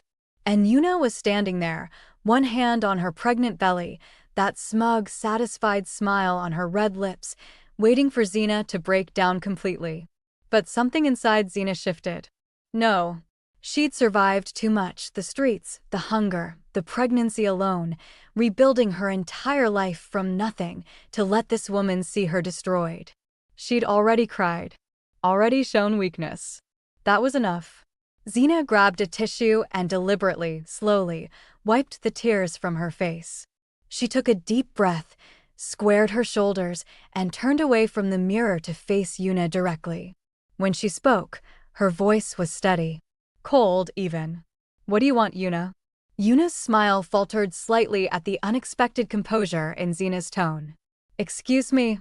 I asked what you want," Zina repeated, her dark brown eyes meeting Yuna's directly. "You have everything you wanted. You have Junpyo. You're married to him. You're carrying his child. So what exactly are you doing here? Why follow me into a bathroom just to gloat?" Yuna's smile returned, sharper this time. "I just wanted to make sure you understood the situation." "Oh, I understand perfectly," Zina said, her voice controlled despite the pain radiating through her chest. "You won. Congratulations. Now, I would appreciate it if you would let me be." She moved toward the door, but Yuna's voice stopped her. "You know what's funny?" Zina paused, her hand on the door handle, but didn't turn around. "If you just trusted your husband 3 years ago," Yuna continued, her voice dripping with false sympathy, "none of this would have happened. But you didn't. You ran. And because you couldn't trust him, because you were so quick to believe the worst, you lost the most amazing man you'll ever know." The words hit like physical blows. Zina's hand tightened on the door handle, her knuckles going white. "What do you mean by that?" she asked quietly, still not turning around. "I mean exactly what I said." Yuna's voice was filled with mocking pity. "You threw away everything because you didn't trust him. And now look at you, a fiancé to some business director while your real husband is married to someone else." Zina turned slowly, her expression carefully neutral even though her heart was pounding. "What are you talking about, Yuna? What do you mean I should have trusted him?" But Yuna just smiled that infuriating, secretive smile. "It doesn't matter now, does it? What's done is done." She adjusted her hand on her pregnant belly, the gesture deliberately provocative. "What matters is that Junpyo is mine now. Completely mine. And I suggest you stay away from my husband." "I have no intention." In fact, Yuna interrupted, her voice taking on a sharper edge, "You can try all you want. Throw yourself at him. Remind him of your past. It won't matter." Her smile widened, cruel and satisfied. "Because even if you tried to make him remember you, he never will." Zina felt the floor tilt beneath her feet. "What?" "You heard me." Yuna's eyes glittered with malicious satisfaction. "Junpyo will never remember who you are. So whatever little fantasy you have about rekindling your romance or explaining yourself or—" Zina's mouth opened to demand an explanation. "What do you mean he'll never remember me?" But at that exact moment, Yuna's phone rang. The expensive ringtone cut through the tension like a knife. Yuna glanced at the screen, and her entire expression transformed. The cruelty melted into something soft and sweet as she answered. "Hello, darling," she cooed into the phone, her voice syrupy sweet. "I'm fine, I'm just freshening up." "Why?" Yuna's smile widened. "Oh, you were worried about me?" She laughed, a tinkling sound that made Zina's stomach turn. "That's so sweet." No, I'm perfectly fine. The baby's fine too. He's been kicking all evening." Zina stood frozen, unable to move, unable to look away. Because even through the phone, even muffled and distant, she could hear Junpyo's voice. That deep, smooth voice she'd once loved more than anything in the world. "I was just concerned," Junpyo's voice said, barely audible but unmistakable. "You've been gone for a while. Are you feeling all right? Do you need anything?" His tone was gentle, caring, and worried. The way he used to sound when he talked to her. And hearing it directed at Yuna, hearing that tenderness, that concern, that love in his voice for another woman, broke something inside Zina that she hadn't even known was still intact. "I'm coming back now," Yuna said sweetly, her eyes locked on Zina's face, watching her pain with obvious satisfaction. "I miss you too, darling. I'll be right there." She ended the call and slipped her phone back into her clutch, that smug smile returning full force. "See?" Yuna said softly. "He's mine. Completely mine. He worries about me. Cares for me. He loves me." She stepped closer to Zina, her voice dropping to a whisper. "And there's absolutely nothing you can do about it." Before Zina could respond, before she could demand answers to the 1,000 questions screaming in her mind, Yuna swept past her and out the bathroom door, leaving behind only the lingering scent of her expensive perfume and the echo of Junpyo's concerned voice. The door swung shut with a soft click. And Zina was alone. She stood there, hand still gripping the door handle, her entire body shaking with the effort of holding herself together. What did Yuna mean? Why would Junpyo never remember her? What happened 3 years ago that she didn't know about? She wanted to scream. Wanted to cry. Wanted to run after Yuna and shake her until she explained everything. But she couldn't. Because if she lost control now, if she broke down completely, Min-suk would see. He would ask questions. And she'd have to explain her past. Explain Junpyo. Explain everything she'd worked so hard to bury. She couldn't do that to him. Not after he'd been so kind to her. Not after he'd treated Hannah like his own daughter. So instead, Zina forced herself to take deep, steady breaths. She turned back to the mirror and assessed the damage. Her eyes were red. Her mascara was smudged. Her lipstick was worn away from crying. But she could fix it. With shaking hands, Zina repaired her makeup. Wiped away the smudged mascara. Reapplied her lipstick. Touched up her foundation where tears had left tracks on her dark brown skin. By the time she was done, she looked almost normal again. Her eyes still held too much pain. But maybe, in the dim lighting of the gala, no one would notice. Zina took one final deep breath, squared her shoulders, and walked out of the bathroom. The hallway outside the bathroom was quieter than the main ballroom, but still populated with guests moving between spaces. The marble floors gleamed under the elegant lighting, and soft music drifted from the ballroom entrance. Zina walked slowly, her mind spinning with Yuna's words, trying to process everything, trying to understand. And then she saw a familiar figure. Minho. Junpyo's driver. His right-hand man. The person who'd been there through everything. The person who, 3 years ago. He was standing near the hallway entrance, checking his phone, his expression serious and professional. He wore a dark suit, not quite as expensive as the tuxedos the guests wore, but well-tailored and respectable. His posture was alert, always ready, the way it had been when he worked for Junpyo. Relief flooded through Zina so powerfully that she felt dizzy. Minho would help her. Minho would explain. Minho had always been kind to her, had always treated her with respect and warmth. He'd driven her to appointments, had checked on her when Junpyo was busy, had been there on their wedding day with tears in his eyes. He would tell her the truth. He would help her understand what Yuna meant. Minho. Zina called out, her voice breaking slightly with relief as she hurried toward him. Minho looked up at the sound of his name. And something in his expression made Zina slow her approach. His face went carefully blank. Neutral.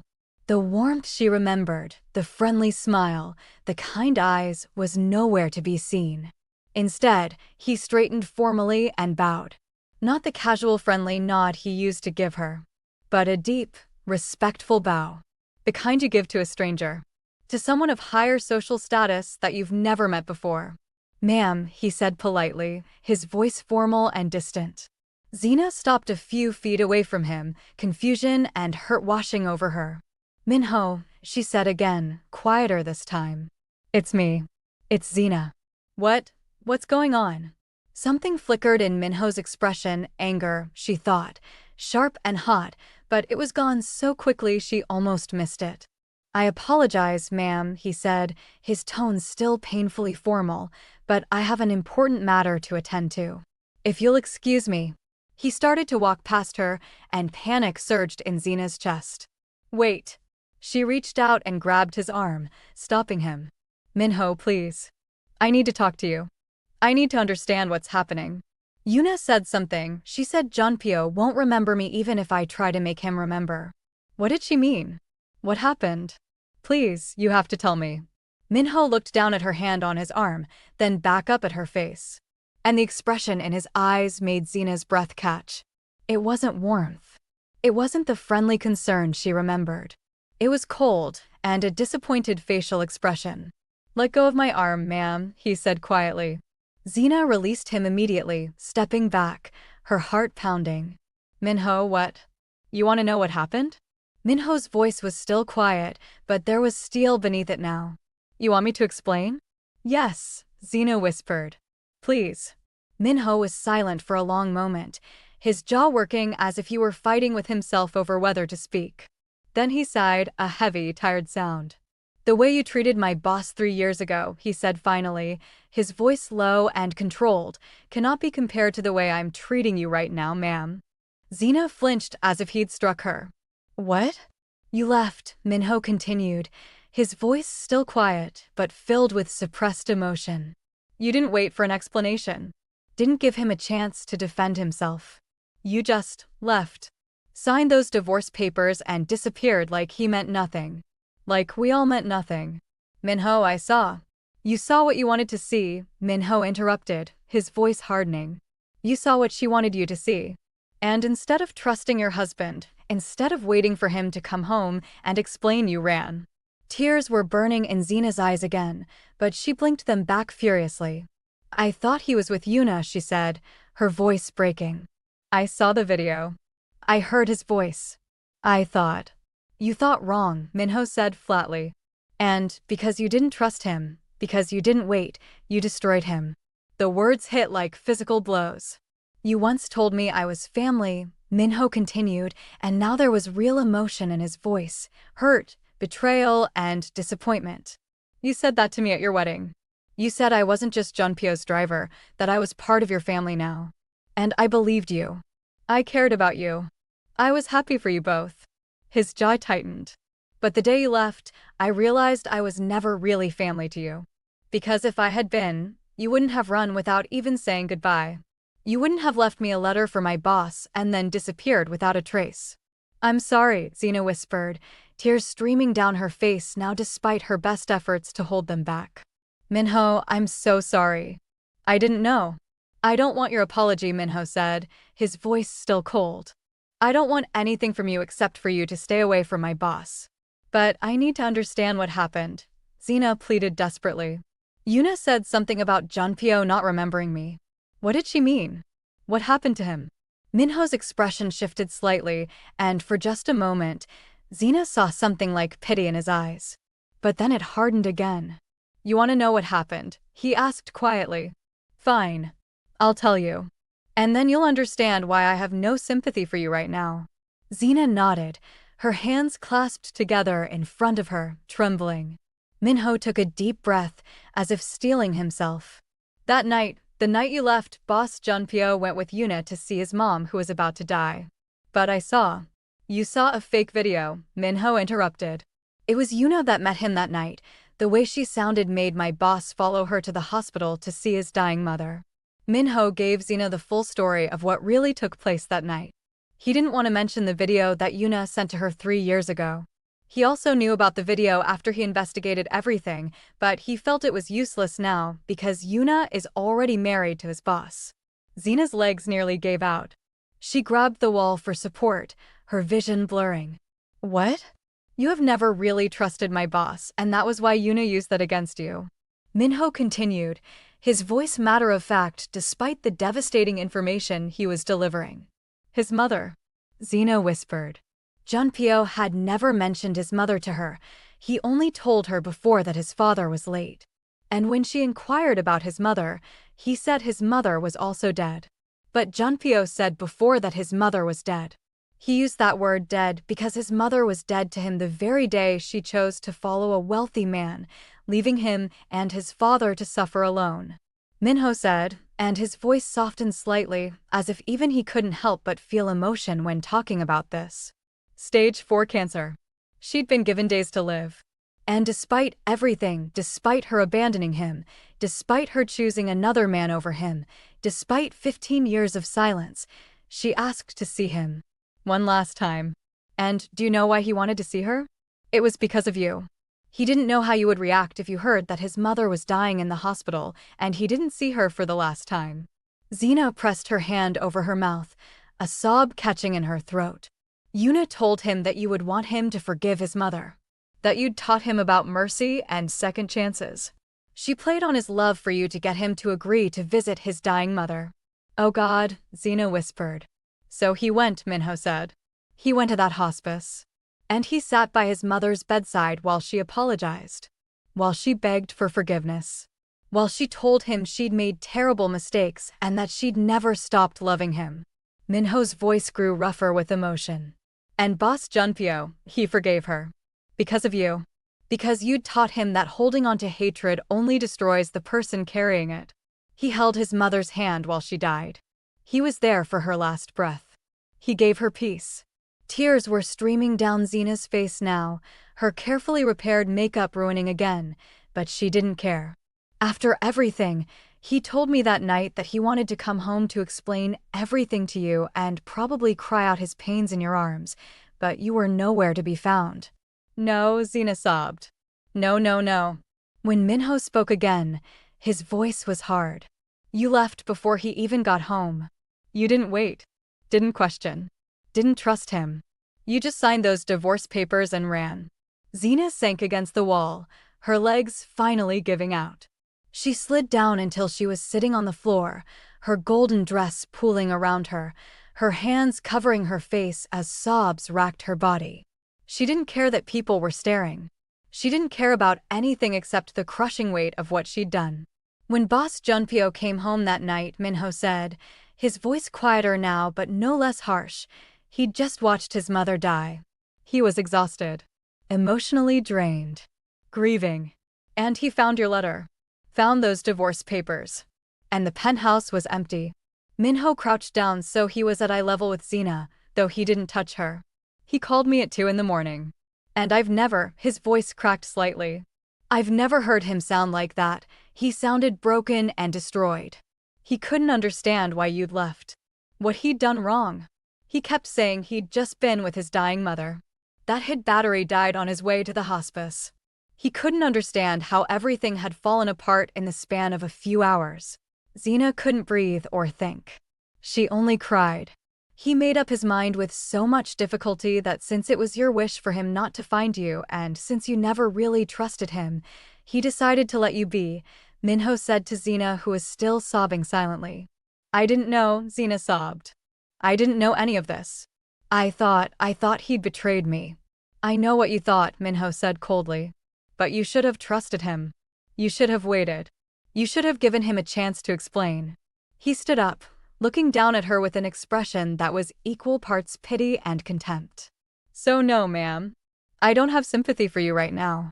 What you're feeling, this guilt, this regret, this pain, it's nothing compared to what boss Junpyo went through when you abandoned him. When you threw away your marriage without even giving him a chance to defend himself. What happened to him? Zina managed to ask through her sobs. Yuna said something about him never remembering me even if I tried. What did she mean? Minho's expression shuddered. That's not my story to tell, he said. And frankly, you've lost the right to know. Please, stay away from him, ma'am, Minho said firmly. He's moved on. He's happy with Yuna. He had already started a new family. Don't destroy that because of your guilt. But if he knew the truth, if he knew what Yuna did. It doesn't matter now, Minho interrupted. What's done is done. Let him be happy. And with that, Minho turned and walked away, leaving Zina crumpled on the floor in her beautiful golden dress, sobbing uncontrollably as the full weight of her mistake crashed down on her. Zina didn't know how long she sat there. It could have been minutes. Could have been hours. Time had lost all meaning. All she knew was the crushing guilt. The devastating realization of what she'd done. Junpyo had never betrayed her. He'd been with his dying mother, forgiving the woman who'd abandoned him. And she'd left him. And had thrown away their marriage. Disappeared without giving him a chance to explain. She'd destroyed them because she hadn't trusted him. If she'd just waited. If she'd just trusted him. If she'd just…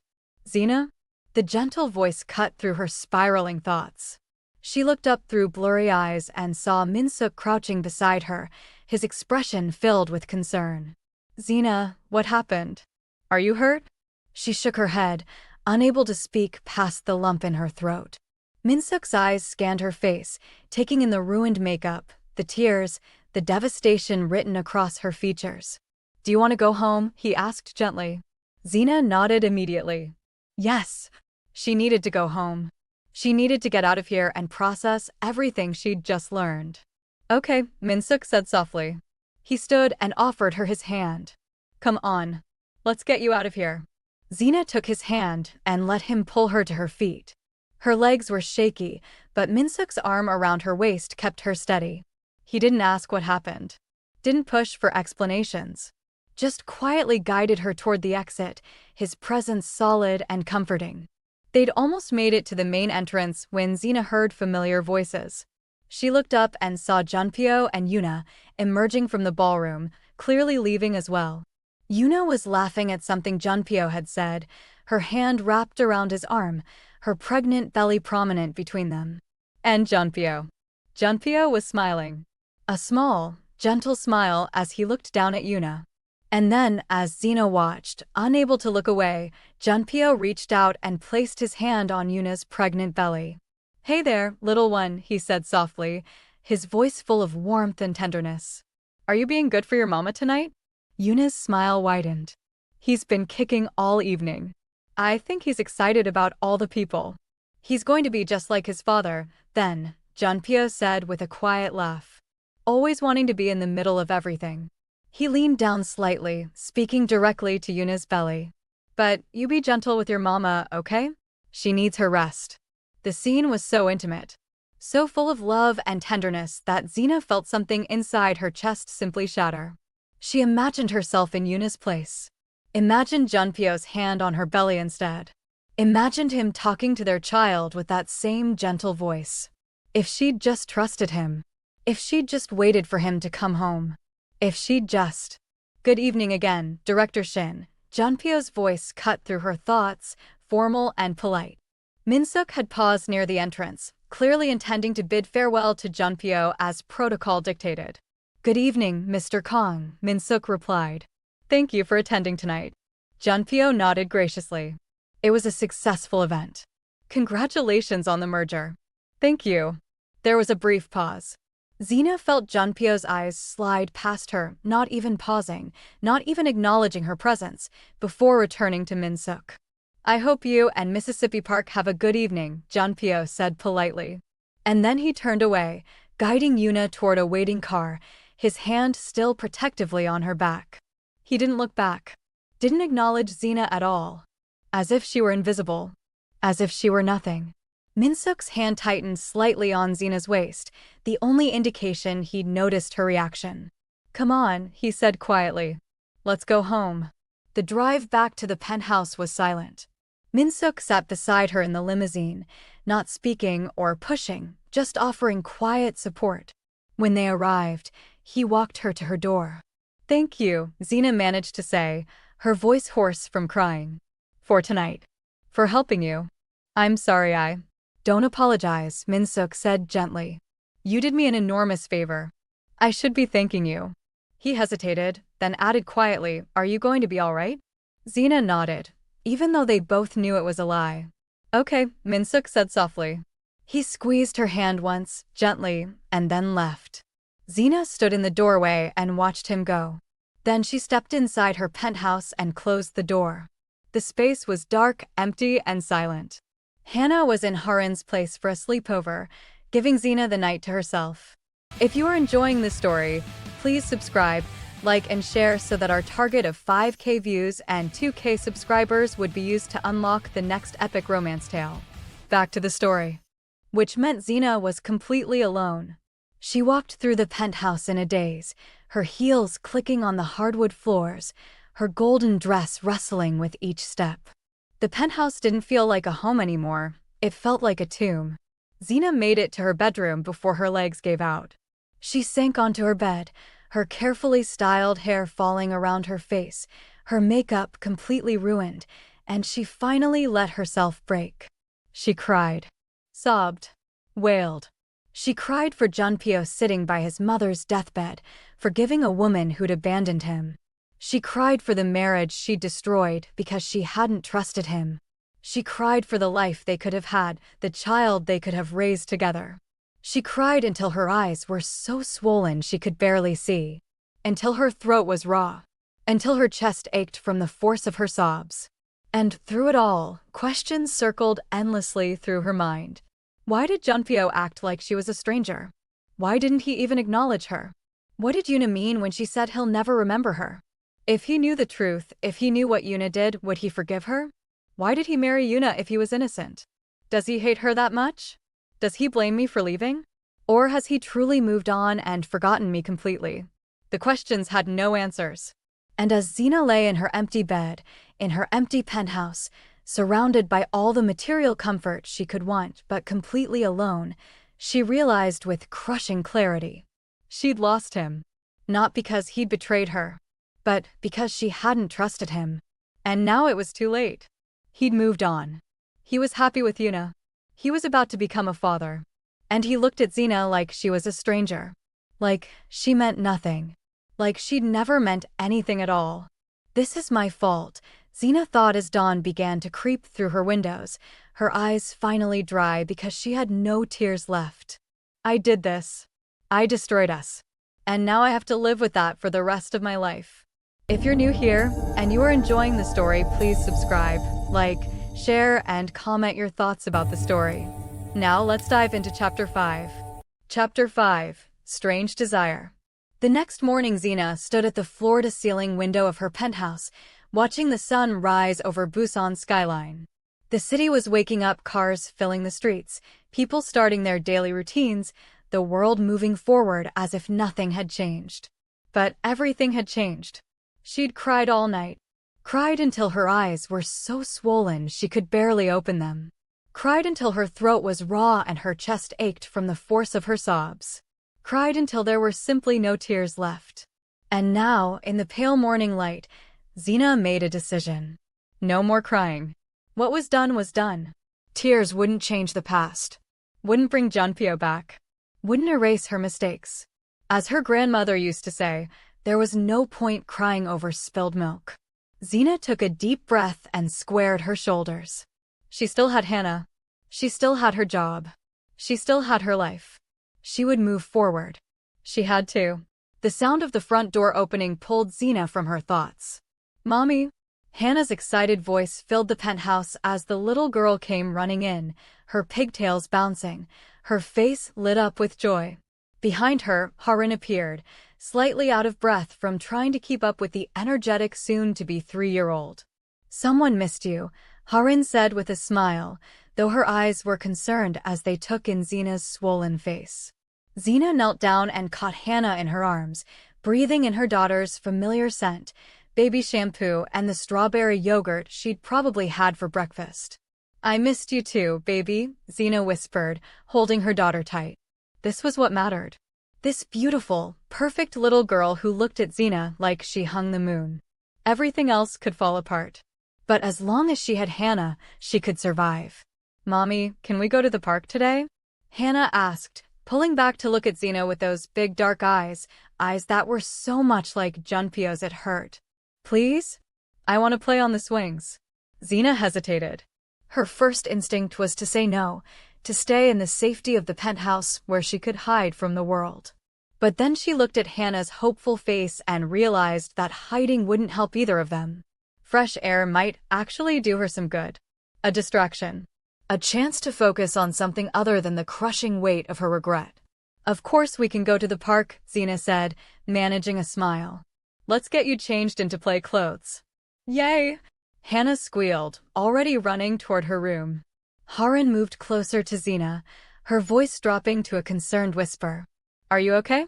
You look like you didn't sleep at all. I'm fine, Zina lied. Just a long night. Do you want me to come with you to the park? I can cancel.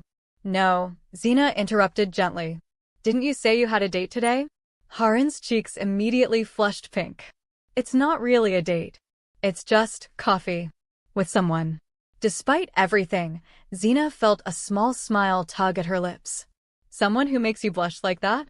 Stop, Harin said, but she was smiling too. Are you sure you don't want me to come? I'm sure, Zina said.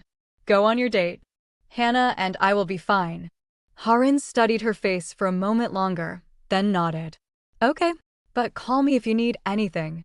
Anything at all. I will. Thank you, Harin. For everything. After Harin left, Zina helped Hannah get ready pink shorts, a white t-shirt with a cartoon character on it, her favorite light-up sneakers. They packed a small bag with water, snacks, and Hannah's beloved stuffed bunny. And then they headed to the park. The Hongang Park was beautiful in the afternoon sun. Trees provided shade along the walking paths, families spread picnic blankets on the grass, and children's laughter filled the air from the playground. Zina sat on a bench with a clear view of the play area, watching Hannah climb the jungle gym with the fearless confidence of a soon-to-be 3-year-old who thought she could conquer the world. She's so much like her father, Zina thought, then immediately pushed the thought away. No more thinking about him. Focus on Hannah. Mommy, look how high I can climb. Hannah called out, already near the top of the structure. I see you, baby. Be careful. Hannah waved enthusiastically, then started making her way back down to join a group of children who were playing tag. Zina watched her daughter integrate seamlessly into the group, her natural friendliness making it easy to make new playmates. She was laughing, running, completely carefree. At least one of us is happy, Zina thought. She was so focused on the thought running through her mind that she didn't notice the commotion at first. But then she heard Hannah's excited squeal, different from the playful sounds she'd been making. This was pure joy. Daddy. Zina's head snapped up to see who Hannah was calling Daddy. And there, walking along the path near the playground, was Junpyo. He was dressed casually, expensive blue button-down shirt with the sleeves rolled up, tailored dark pants, designer sunglasses hiding his eyes. He looked relaxed, like he was just out for a walk. And Hannah was running straight toward him. Zina shot to her feet, panic flooding through her. Hannah, wait. But it was too late. Hannah had already reached Junpyo and wrapped her small arms around his leg. Daddy. Daddy, I knew you'd come find me. Zina watched in horror as Junpyo stopped in his tracks, looking down at the small girl clinging to him with an expression of complete confusion. He removed his sunglasses slowly, revealing those intense dark eyes that Zina knew so well. And even from a distance, she could see him studying Hannah's face, taking in the dark eyes, the facial structure, the resemblance. Junpyo looked around, clearly searching for the child's parent, his expression carefully neutral. And Zina made a split-second decision. She ducked behind a nearby tree, her heart pounding. She couldn't face him. Not with Hannah calling him Daddy. From her hiding spot, she could still see and hear everything. Hello, Junpyo said to Hannah, his voice polite but distant. I think you have me confused with someone else. I'm not your father. Yes, you are. Hannah insisted, her little voice absolutely certain. You're my daddy. I know you are.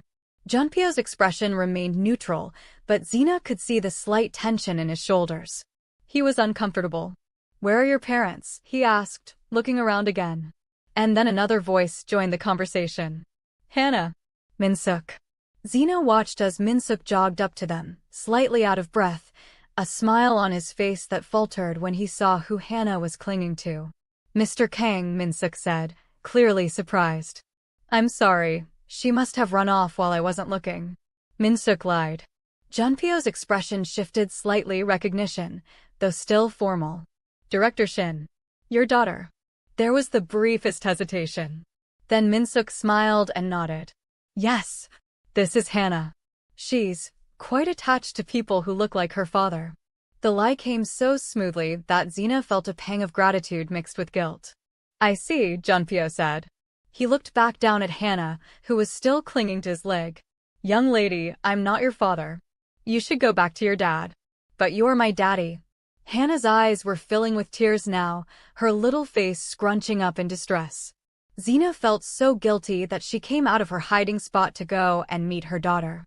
She was still not used to Junpyo looking at her as though she was a stranger, but she had to make do with it for now. She apologized to Junpyo for leaving Hannah to wander off. I have a picture. You and mommy got married and you're my daddy. Junpyo's eyebrows rose slightly. He glanced at Minsuk. A picture. Minsuk looked just as confused. I don't know what she's talking about. I'll show you, Hannah declared. She released Junpyo's leg and dug into the small pink bag hanging from her shoulder, the one Zina had bought her a few weeks ago. Zina couldn't understand either. She wondered what kind of picture her daughter had.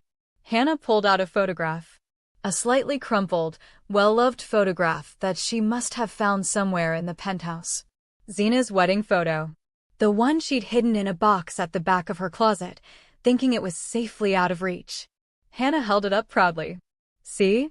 This is you and mommy on your wedding day. The world seemed to stop. Minsuk's face went pale as he stared at the photograph. Junpyo's expression, what Zina could see of it, shifted from neutral to something unreadable as he took the photo from Hannah's small hand. Zina pressed her back against the tree, her heart hammering so hard she thought it might burst from her chest. For a long moment, nobody spoke. Then Junpyo's voice, careful and controlled, Director Shin. Why does your fiancé have a wedding photograph with me? Minsuk opened his mouth, then closed it. He opened it again. I don't. What explanation can you give for this? Junpyo asked, his tone still eerily calm. Neither Zina nor Minsuk said anything.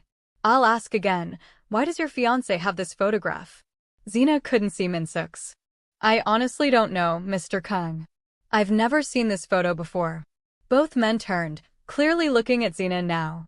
Mommy's right here, you can ask her. Zina closed her eyes. There's no escaping this now. Taking a deep breath, she saw their facial expressions. Minsuk's shock and unspoken question. Junpyo's unreadable dark eyes. Zina, Minsuk said quietly.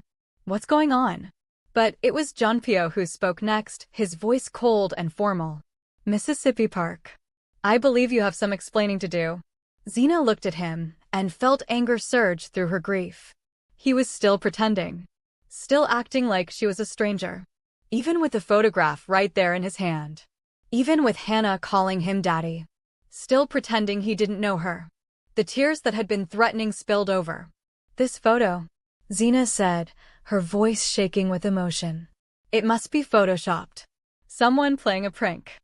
I don't know how Hannah got it. The lie tasted bitter on her tongue, but what else could she say? Yes, Junpyo, this is from our wedding. The wedding you don't remember. The marriage that crumbled years ago? Junpyo's expression didn't change. Photoshopped? Yes. I see. He handed the photograph back to Hannah, his movements careful. Director Shin, I believe your daughter and fiancé need to get home. It's getting late. Without another word, without even looking at Zina again, Junpyo turned and walked away. Zina watched him go, her vision blurred by tears, her chest aching with a pain that felt physical. Daddy, wait. Hannah tried to run after him, but Zina finally moved, catching her daughter and pulling her into her arms. Hannah, baby, we need to go home, Zina said, her voice breaking. But that's Daddy. Why won't he talk to me? Why doesn't he remember us? The question broke Zina's heart. I'm sorry, sweetheart. I'm so sorry. She looked up at Minsuk, who was staring at her with an expression of complete shock and dawning realization. I'm sorry, Zina whispered. I have to go. And before he could respond, before he could ask the questions she could see forming, Zina took Hannah's hand and hurried away from the park, leaving Minsuk standing there with a crumpled wedding photograph and the truth slowly sinking in. Monday morning at Stellar Dynamics, Zina couldn't face Minsuk. She'd spent the entire weekend avoiding his calls, his texts, his attempts to reach her. She knew she owed him an explanation. Knew she'd lied to him, used him, put him in an impossible situation. But the thought of facing him, of seeing the disappointment and betrayal in his eyes, was too much. Monday morning, she came into work early, hoping to avoid him. She should have known better. Minsuk walked into her office at 8:15 a.m., closing the door quietly behind him. Zina kept her eyes on her computer screen. Director Shin, I have the quarterly reports ready if you. Zina. His voice was gentle but firm. We need to talk. I really should finish. Please. The single word made her stop. She finally looked up at him. Minsuk looked tired. Like he hadn't slept well either. But his expression was kind, concerned, not angry like she'd expected. You don't have to avoid me, he said softly, taking the seat across from her desk. And you don't have to explain anything if you're not ready. The kindness in his voice, after everything she'd put him through, broke something inside her. Zina felt tears start to fall. I'm sorry, she whispered. I'm so sorry, Minsuk. I lied to you. I used you. I put you in an impossible position and Zina, stop. Minsuk reached across the desk and took her hand gently. Just tell me what happened. Please. I want to understand. And so, through tears and halting words, Zina told him everything. She told him about meeting Junpyo 5 years ago. About falling in love with a man who was dangerous and complicated, but who loved her with an intensity that had swept her off her feet. She told him about their secret marriage. About the 3 years they'd been together. About how happy they'd been. She told him about that night, the video, the betrayal she'd thought she'd seen, her decision to leave. She told him about the pregnancy, the homelessness, the struggles. She told him about Hannah being Junpyo's biological daughter. And she told him about the gala, about learning the truth, about realizing what she'd done. By the time she finished, Minsuk was sitting back in his chair, his expression stunned. Hannah is Mr. Kang's daughter, he asked quietly. Zina nodded, wiping her tears. And he doesn't remember you, . Yes, Zina answered. Minsuk was quiet for a long moment while processing everything. What do you want to do right now, he finally asked. I need to find out why he doesn't remember me, Zina said desperately. Yuna said something at the gala that even if I tried, he'd never remember me. I need to know what that means. What actually happened to him after I left? Minsuk nodded slowly. I can help with that. Zina looked up in surprise. What? I can hire a private investigator, Minsuk said. Someone discreet. Someone who can look into what happened to Junpyo after you left. Minsuk, I can't ask you to. You're not asking, he interrupted gently. I'm offering. You deserve to know the truth, Zina. And, he paused. Hannah deserves to know her father. Fresh tears spilled down Zina's cheeks. Thank you. Thank you so much. Minsuk squeezed her hand once more, then stood. Give me a week. I'll find out everything I can. If you are enjoying the story, please don't forget to gift me by sharing, subscribing, and commenting your thoughts about the story. We have a goal to reach, and that is 5K subscribers and 5K watch hour. Back to the story. Minsuk walked into Zina's office exactly 1 week later. The expression on his face told her he'd found answers. But from the way his jaw was tight, the way he couldn't quite meet her eyes at first, she knew she wasn't going to like what he'd discovered. Tell me, Zina said, her voice steadier than she felt. Minsuk sat down heavily. According to my investigator, after you left, Junpyo couldn't handle the pain. He was broken, Zina. Completely destroyed. Zina's hand flew to her mouth. I didn't know, Zina whispered. I know. Minsuk's voice was gentle. After 6 months, Junpyo, he made a decision. He went to a specialized medical facility. And he requested that his memories of you be removed. The words hit like a physical blow. Removed? Zina could barely breathe. He erased me? He couldn't live with the pain, Min-suk said quietly. According to the investigator, Junpyo was having severe depression, wasn't eating, wasn't sleeping. His business was suffering. So he chose to forget. To remove every memory of your relationship. Zina doubled over, a sob catching in her throat. There's more, Min-suk said, his voice grim. About Yuna. Zina looked up through her tears. Junpyo never actually married Yuna, Min-suk said carefully. But he believes he did. Somehow, after the memory procedure, Yuna convinced him they were married. That they were in love. And now, he hesitated. What? Zina demanded. Now he genuinely believes he loves her. The investigator said it's like she implanted herself into the space where his memories of you used to be. He treats her like his wife. Cares for her. But according to legal records, they're not actually married. But the baby, Zina whispered. She's pregnant with his baby. Yes. Min-suk's voice was heavy. That part is real.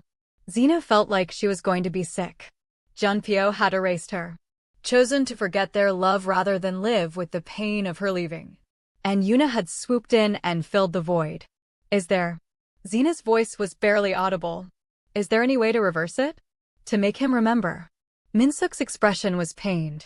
The investigator said memory restoration is extremely rare and often unsuccessful. And even if it were possible. Zina, I don't know if you'd want that. What do you mean?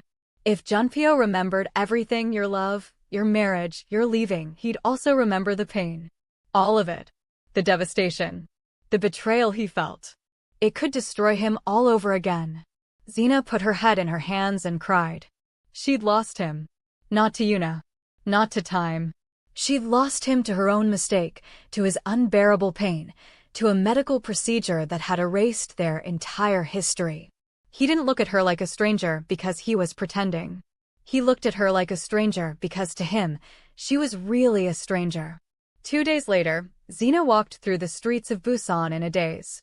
She'd spent the day avoiding Harin's calls, avoiding Hannah's questions about her daddy, avoiding everything and everyone. She didn't even know what she needed. To forget? To remember? To go back in time and make different choices? Her feet carried her to an upscale bar without conscious thought. The kind of place with low lighting, expensive liquor, and clientele who minded their own business. Just one drink, she told herself. Just one, to take the edge off. She sat at the bar and ordered whiskey. The first glass burned going down. The second went easier. By the third, the world was starting to blur at the edges. By the fifth, Zina was laughing bitter, broken laughter that turned heads. Love is a scam, she announced to no one in particular, her words slightly slurred. True love doesn't exist. And even if it does, even if you find it, it'll be tested and tested until it breaks. Until you break. Until everything falls apart and you're left with nothing but regret and... She hiccuped, nearly falling off her bar stool. Strong hands caught her elbow. Miss, I think you've had enough, a male voice said. Zina turned and found herself looking at 2 men. Both were smiling, but their eyes were calculating in a way that made her skin crawl even through the alcohol. We can help you get home, the other one said. You shouldn't be alone like this. Some part of Zina's brain, the part that wasn't drowning in whiskey, recognized danger. But the larger part, the part that was drunk and hurting and didn't care about anything anymore, just wanted to leave. Okay, she heard herself say. The men exchanged a look. A predatory look. At the VIP section of the bar, Minho had noticed everything and he wanted to help Zina, not because she was worthy of it, but because his conscience wouldn't let him ignore the danger looming around her. Boss, we have a problem, Minho said to Junpyo, who was with a client. What kind of problem? Junpyo asked. That woman, Minho said, his voice tight. The one from the gala. Director Shin's fiancé. 2 men are trying to take her out of here, and they don't have good intentions, boss. Junpyo responded after a while with a cold and disinterested tone. That's not my concern. Boss? She has a fiancé. Call him.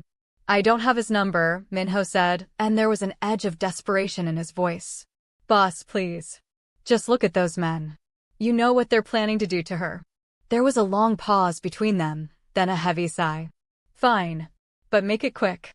I have a meeting to finish. Minho approached the men who'd been helping Zina. The lady is with us, Minho said, his voice hard. We're just helping her get home, one of the men protested. I said she's with us. The men looked annoyed, but they didn't leave. They were probably sizing Minho up, thinking they could take him. But then a figure emerged from the shadows behind Minho. Junpyo. Even in her drunken state, Zina felt her breath catch at the sight of him. He looked dangerous. Powerful. The kind of man you didn't cross. The two men's faces went pale. Mr. Kong, one of them stammered. We didn't know, we were just. Leave, Junpyo said quietly. Minho cracked his knuckles. The sound was loud in the suddenly quiet bar. Boss said leave, Minho said, his voice deadly calm. Unless you'd like me to break your hands first. Then your legs. Then. The men practically ran for the door. Zina watched them go, swaying slightly on her feet. Then she heard the familiar voice. Where does she live? I don't know, boss. I don't have that information. Junpyo sighed again, clearly frustrated. Then we'll take her to a hotel. Let her sleep it off. Someone can collect her in the morning. Zina felt hands on her arm, Minho's hands, steady and professional. Can you walk, ma'am? No, I don't want to walk, I want to fly like a butterfly, Zina slurred. Zina took a step and immediately stumbled. Minho caught her. Right. Okay. Boss, I'll need help getting her to the car. And then Junpyo was there on her other side, his hand on her waist to steady her. Even through the alcohol, Zina felt the electric shock of his touch. They half carried, half walked her to a car, an expensive black vehicle that smelled like leather and his cologne. Zina let herself be guided into the back seat, her head spinning. She heard the men talking in low voices outside the car, but couldn't make out the words. Then the car was moving.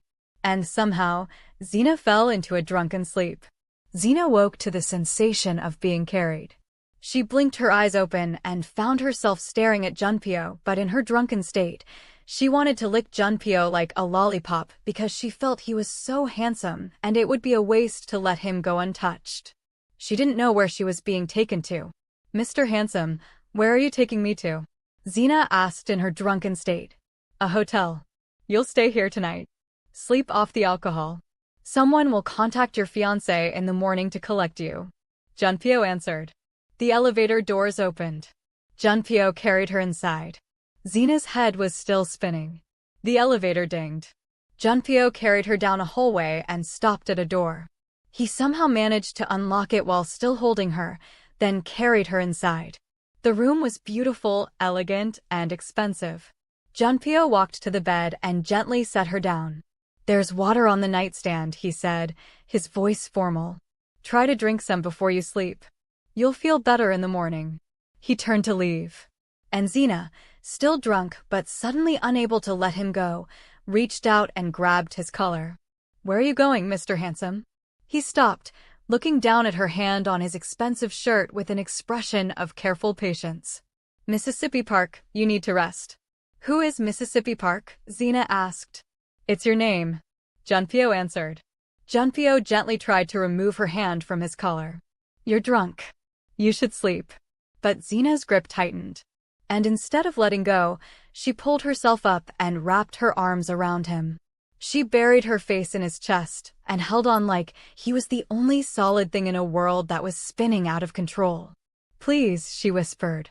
Please don't leave me, Mr. Handsome, a ghost is coming to eat me. Junpyo shook his head helplessly. For a moment, he didn't move or speak. Just stood there with this drunk, crying woman clinging to him.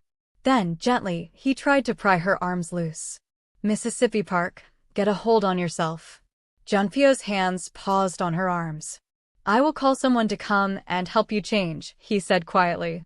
Zina pulled back just enough to look up at his face. And, through her drunken haze, you are so mean to me. You want that ghost to come and eat me, don't you? You're drunk, Junpyo said again, more firmly this time. You need to rest. He finally managed to extract himself from her grip and guided her back toward the bed. But as he tried to settle her on the mattress, Zina's stomach lurched. She barely had time to turn before she vomited all over Junpyo's expensive shirt. Junpyo froze. Zina laughed at Junpyo's facial expression. She stuck out her tongue at Junpyo in a playful manner. Junpyo closed his eyes and took a very deep breath. There was nothing he could do to this drunk woman. He walked to the bathroom, presumably to clean up. A few minutes later, he emerged with his ruined shirt removed, wearing only his undershirt. He walked toward the door, clearly intending to leave and find a change of clothes.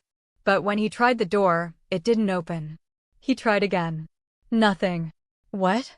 Junpyo jiggled the handle, then pulled harder. The door was locked. From the outside. Junpyo reached for his pocket, then stopped. "Minho has my phone," he muttered. He walked to the room phone and dialed the front desk. It rang. And rang. And rang. No answer. Junpyo tried again. Same result. He hung up with a frustrated sound and turned to look at Zina, who was watching him from the bed with unfocused eyes. "It seems," he said slowly, "that we're locked in here for the night." Zina giggled. She couldn't help it. The absurdity of the situation, trapped in a hotel room with a handsome man. Junpyo gave her a look that suggested he thought she'd lost her mind. "I need to clean you up," he said with resignation. "You have vomit on your dress." "Okay, Mr. Handsome, whatever you say, I will do it. I am all yours," Zina said sheepishly and missed a step while trying to come down from the bed. Junpyo caught her before she fell. He led her to the bathroom and set her on the edge of the tub. "I'm going to need to help you change," he said, his voice carefully professional. "I'll close my eyes. But you need clean clothes." "Okay, Mr. Handsome," Zina slurred. Junpyo gave her instructions on what to do. She tried to unzip her dress, but her coordination was shot. Her fingers fumbled uselessly at the zipper. Junpyo watched her struggle for a moment, then sighed. "I'll do it," he said. "But I'm blindfolding myself first." He grabbed a hand towel and tied it over his eyes. "Are we playing hide and seek now?" Zina asked. Junpyo ignored her questions and focused on what needed to be done. Working by touch alone, Junpyo carefully unzipped her dress and helped her out of it. He found a hotel robe and wrapped it around her, his movements surprisingly gentle despite the awkwardness. Then he cleaned her face with a warm washcloth, wiping away the traces of vomit. Through it all, he kept the blindfold on. Once she was clean, Junpyo helped her back to the bed and tucked her in. Then he removed the blindfold and went to change his own clothes. He found a set of hotel pajamas in the closet and changed in the bathroom, emerging in simple black pants and a white t-shirt. He settled into the armchair by the window, clearly intending to spend the night there, as far from the bed as possible. Zina watched him from the bed, her vision still swimming. "Mr. Handsome," she called out softly. "You should sleep, Mississippi Park. Come here." "That's not appropriate." "Please, please, please, I am afraid of ghosts." Maybe it was the pleading in her voice. Maybe it was exhaustion. Maybe it was something else. But Junpyo stood and walked to the side of the bed. "What do you need?" Zina reached out and took his hand. Even in her drunken state, she felt the warmth of his skin. "I just need you not to leave me." "You're drunk." She sat up, swaying slightly, and looked into his eyes. "I love you, Mr. Handsome. You're my hero," she whispered. Junpyo's expression didn't change. Mississippi Park. A tear slid down Zina's cheek. She didn't know why. She didn't know how to control her emotions. She just felt like crying. His hand, still in hers, tightened slightly. Before Zina could think, before she could stop herself, she reached up and cupped his face with both hands. And she kissed his cheek. Softly and gently. She didn't know what she was doing, but she was doing it. The moment her lips touched his skin, Junpyo went completely still. And in his mind, something flickered. A memory. Or the ghost of one. A woman with warm brown skin and soft lips, kissing his cheek while laughing about something. The sound of her laughter filling a space that felt like home. The feeling of complete contentment and love. The image was there and gone in a flash, leaving Junpyo disoriented. What was that? While he was distracted, Zina moved. Before he could react, she shifted onto his lap, straddling him, her robe loose around her shoulders. Mississippi Park, what are you? And then she kissed him. Not on the cheek this time. On his lips. She kissed him deeply and desperately. Junpyo's mind screamed at him to stop this. To push her away. To leave. But his body had other ideas. Because the moment her lips touched his, something inside him recognized her. Not his mind. Not his erased memories. But his body. His heart. Something deeper than conscious thought. Another flash of memory, this same kiss, but in different circumstances. Her laughing against his mouth. His arms around her waist. A feeling of absolute rightness. Junpyo's hands came up to push her away. But instead, they settled on her waist. Holding her, Zina cupped his face, her fingers gentle on his skin. And Junpyo, against every logical thought in his mind, kissed her back.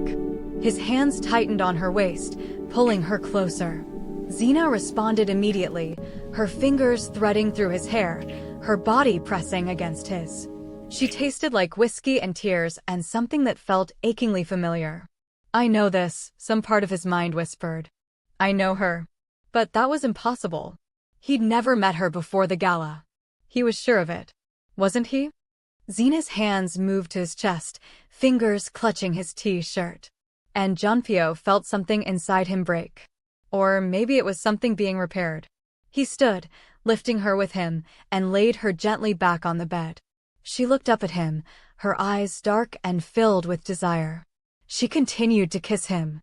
But instead of Junpyo to push her away, he found himself leaning down and kissing her again. Deeper and slower this time. And Zina kissed him back with everything she had. Her hands pulled at his shirt. His hands traced the curves of her body through the soft robe. And somewhere in the back of his mind, more fragments appeared. Her laugh. Her smile. The way she looked at him like he was her entire world.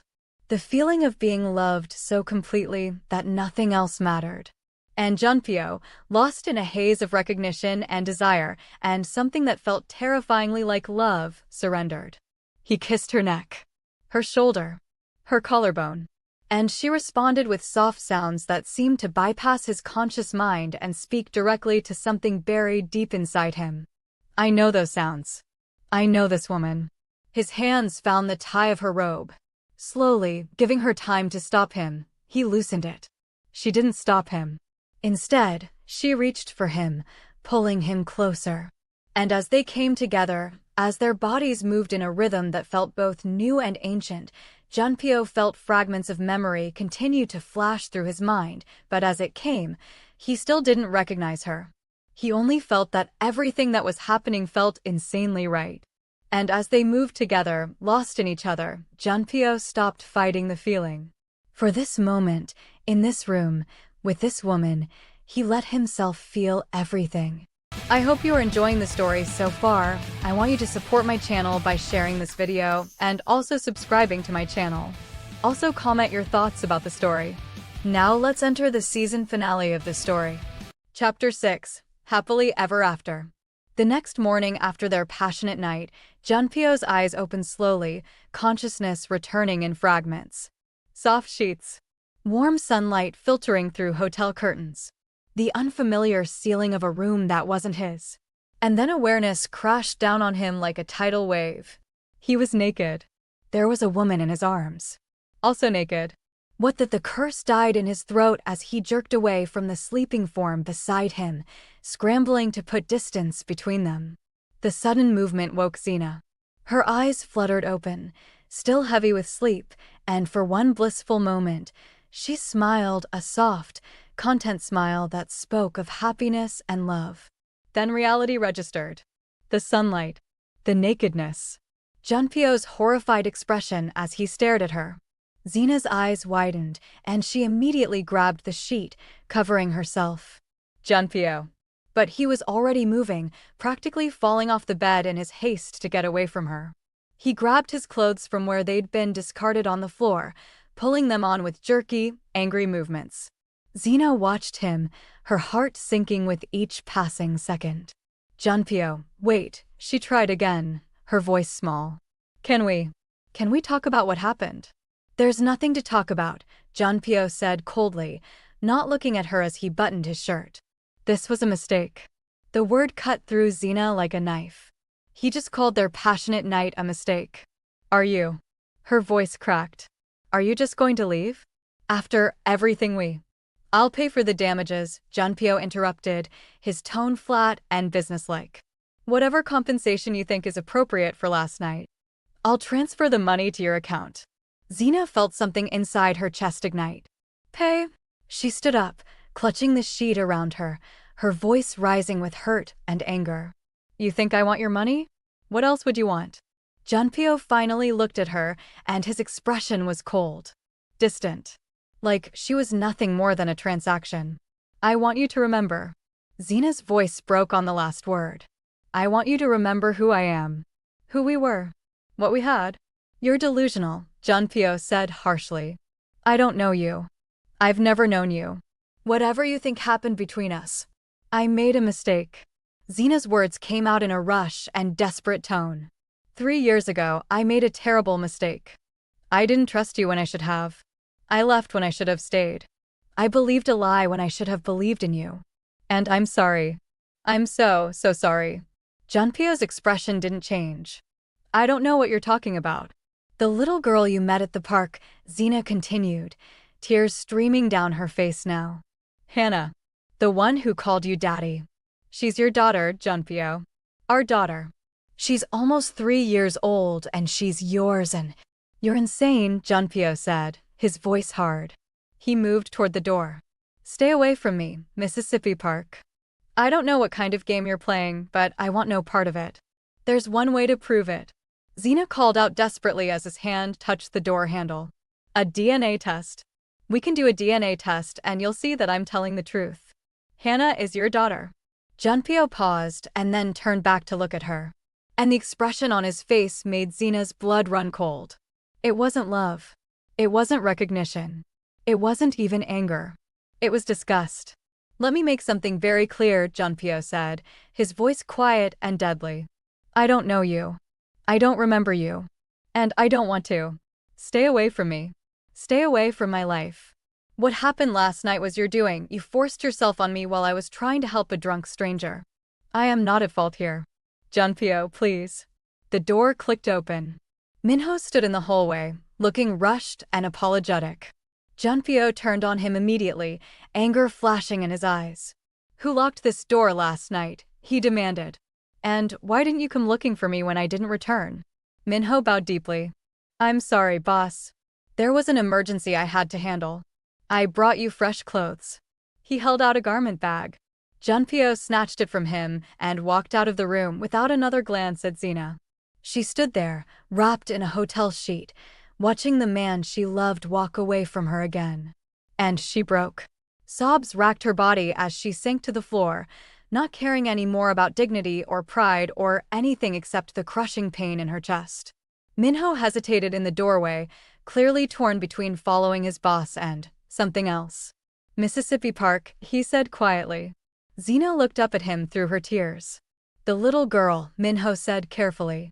The one at the park. She really is Boss Junpyo's daughter. Zina nodded, unable to speak.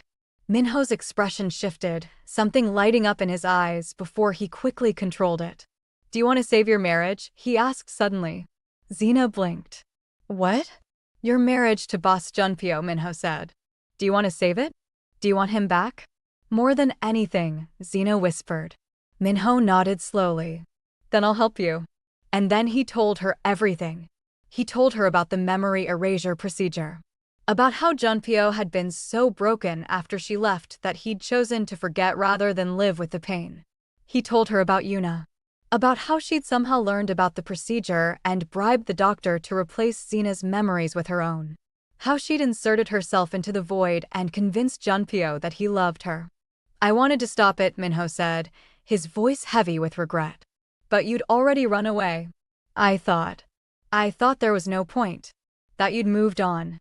So I let Yuna stay in Boss's life because at least she made him smile again, even if it was built on lies. Zina's hands covered her mouth in horror. But recently, Minho continued, I've noticed something. Yuna sneaking around, making secret phone calls. So I followed her. He pulled out his phone and showed Zina a photograph. Yuna, with a man who wasn't Junpyo. Their hands intertwined. Her pregnant belly visible between them. That's the biological father of her child, Minho said quietly. She's been seeing him this whole time. The baby she's carrying? It's not Boss Junpyo's. Zina felt dizzy. You need to come home, Minho said firmly. You need to fight for your husband. Take back what's rightfully yours. Because Yuna doesn't love him. She's using him. And he deserves to know the truth. Zina looked at this man who'd been cold to her, who'd blamed her, who'd walked away from her crying in a hallway. And now he was offering her a lifeline. Why? She whispered. Why are you helping me now? Minho's expression softened. Because I've watched Boss Junpyo for 3 years. I've seen him with Yuna. And he's never looked at her the way he looked at you last night. The next day, Zina stood outside Minsuk's door, her resignation letter clutched in her hand. She'd thought about this all night. She couldn't keep working for him. Not after everything. Not when she needed to focus on getting Junpyo back. She knocked. No answer. She tried the handle and found it unlocked. The door swung open slightly. Mr. Shin, she called out hesitantly. Still no answer. Zina stepped inside and froze. Her photograph was on the wall. Not just one photograph. Several of them. Candid shots taken over the past year. Her at her desk. Her laughing with Hannah. Her at company events. All framed. All displayed like a shrine. Zina. She spun around to find Minsuk standing in the bathroom doorway, a towel around his neck, clearly just out of the shower. His face went pale when he saw where she was looking. I can explain. What's the meaning of this? Zina asked quietly. Minsuk ran a hand through his wet hair, looking more flustered than she'd ever seen him. I've been in love with you for a very long time, Zina. The words hung in the air between them. Why didn't you tell me? Zina asked. Because I'm a coward, Minsuk said simply. Because you worked for me and I didn't want to make you uncomfortable. Because I saw how you looked sometimes sad and distant, and I thought you were healing from something. I didn't want to push. Before Zina could respond, the front door opened again. Harin walked in, stopping short when she saw them. Oh, she said. Am I interrupting? Harin, please, Zina said, turning to her friend desperately. I need to leave. Wait, Harin said quickly. She looked between her brother and Zina, clearly piecing things together. Zina, please. Just listen to him. Just for a few minutes. And because Harin had been nothing but kind to her, because this woman had taken care of Hannah and supported her through everything, Zina found herself sitting down. Minsuk sat across from her, Harin standing supportively behind him. I love you, Minsuk said quietly. I've loved you since the day you walked into my office for your interview. The way you held your head high even though I could see you'd been through something terrible. The way you talked about your daughter with such fierce love. The way you worked so hard to rebuild your life. He took a shaky breath. But I was too scared to tell you. Scared you'd leave. Scared you'd think I was taking advantage of my position. So I just watched you. Took care of you in small ways. Hoped that maybe someday you'd see me as more than just your boss. Zina felt tears slide down her cheeks. I'm sorry, she whispered. I'm so sorry, Minsuk. You've been nothing but kind to me.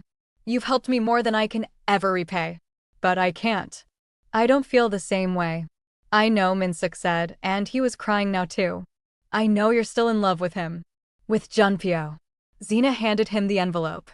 My resignation letter. No, Minsuk said immediately. Zina, please don't. I have to, Zina interrupted gently.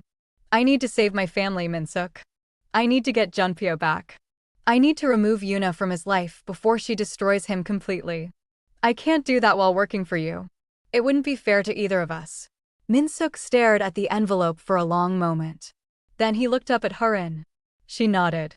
Then let us help you, Minsuk said. Harin and I will help you get him back. 3 days later, Zina stood outside Junpyo's penthouse, Hannah's hand in hers, 2 suitcases at their feet, and a manila envelope clutched in her other hand.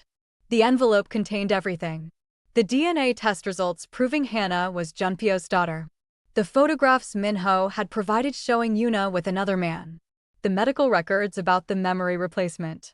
Everything she needed to prove the truth. She knocked on the door. No answer. She tried again. Still nothing. Frowning, Zina pulled out her phone and called Minho. He answered on the first ring, his voice urgent. Mississippi Park, where are you? At Junpyo's penthouse, but no one's. You need to get to the courthouse, Minho interrupted. Now. Boss just texted me. He's there with Yuna. They're registering their marriage certificate. Zina's blood ran cold. What? I'm on my way to you now. We have to stop him before he signs. 15 minutes later, Minho's car screeched to a stop outside the courthouse. Zina jumped out, Hannah in her arms, and ran. She burst through the courthouse doors, Minho right behind her, and followed the signs to the marriage registration office. She could see them through the glass door. Junpyo, in an elegant suit, standing at a desk. Yuna beside him, her pregnant belly prominent, a smug smile on her face.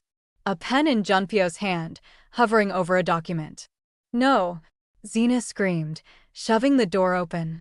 Everyone in the room turned to look at her. Junpyo's expression went from surprise to anger. What are you doing here? But Zina only had eyes for Yuna. She strode forward and slapped her hard twice. The sound echoed through the quiet office. You bitch, Zina hissed. You stole my husband. You manipulated his memories. You convinced him to love you when he should have been healing. And you've been lying to him this entire time. Security. Yuna shrieked, clutching her reddened cheek. Junpyo, call security. This woman is insane. Minho, Junpyo said coldly. Remove her. But Minho didn't move toward Zina. Instead, he pulled out his phone. Boss, Minho said quietly. You need to see this. He pressed play. A video filled the screen. Yuna, with a man who wasn't Junpyo, in a hotel room, kissing, touching. The man's hand on her pregnant belly as he whispered, our baby. The color drained from Junpyo's face. That's fake, Yuna stammered. It's edited. Junpyo, you can't believe. There's more, Zina said, her voice shaking as she pulled papers from the envelope.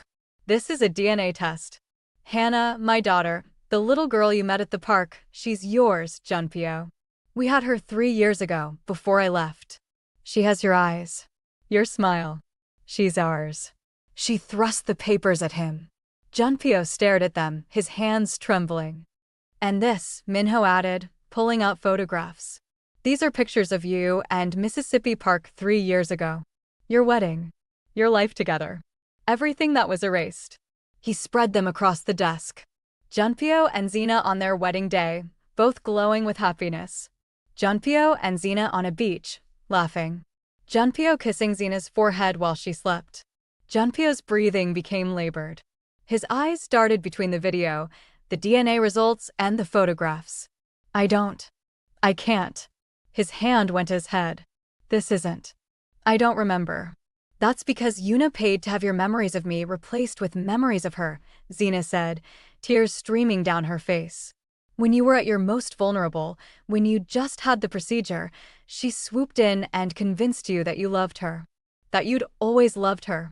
But it's a lie, Junpyo. All of it. Junpyo swayed on his feet. Junpyo, Yuna tried, reaching for him. Don't listen to her. She's trying to trick you. I'm carrying your child. That baby isn't his, Minho said flatly. We have medical records that prove the timeline doesn't match. Yuna's face went white. You. Junpyo's voice was hoarse. He looked at Yuna with dawning horror. You've been lying to me this entire time. I love you. Yuna cried. I love you, Junpyo. Doesn't that count for something? You love his money, Zina said coldly. You love his status. But you don't love him. Junpyo's eyes rolled back in his head. And then he collapsed. Boss. Minho lunged forward, catching him before he hit the ground. In the chaos that followed, Minho calling for an ambulance, courthouse staff rushing to help, paramedics arriving, Yuna slipped away. By the time Zina thought to look for her, she was gone. 3 days later in the hospital, Junpyo's eyes opened slowly. The first thing he saw was white ceiling tiles. The smell of antiseptic. The sound of machines beeping steadily. He realized that he was in the hospital. He turned his head and saw Zina. She was asleep in the chair beside his bed, her hand wrapped around his, her head resting on the edge of his mattress. And suddenly, like a dam breaking, memories flooded back. "Zina," he whispered. She woke immediately, her eyes flying open. "Junpyo, you're awake. I'll get the doctor." "I remember," he said quietly.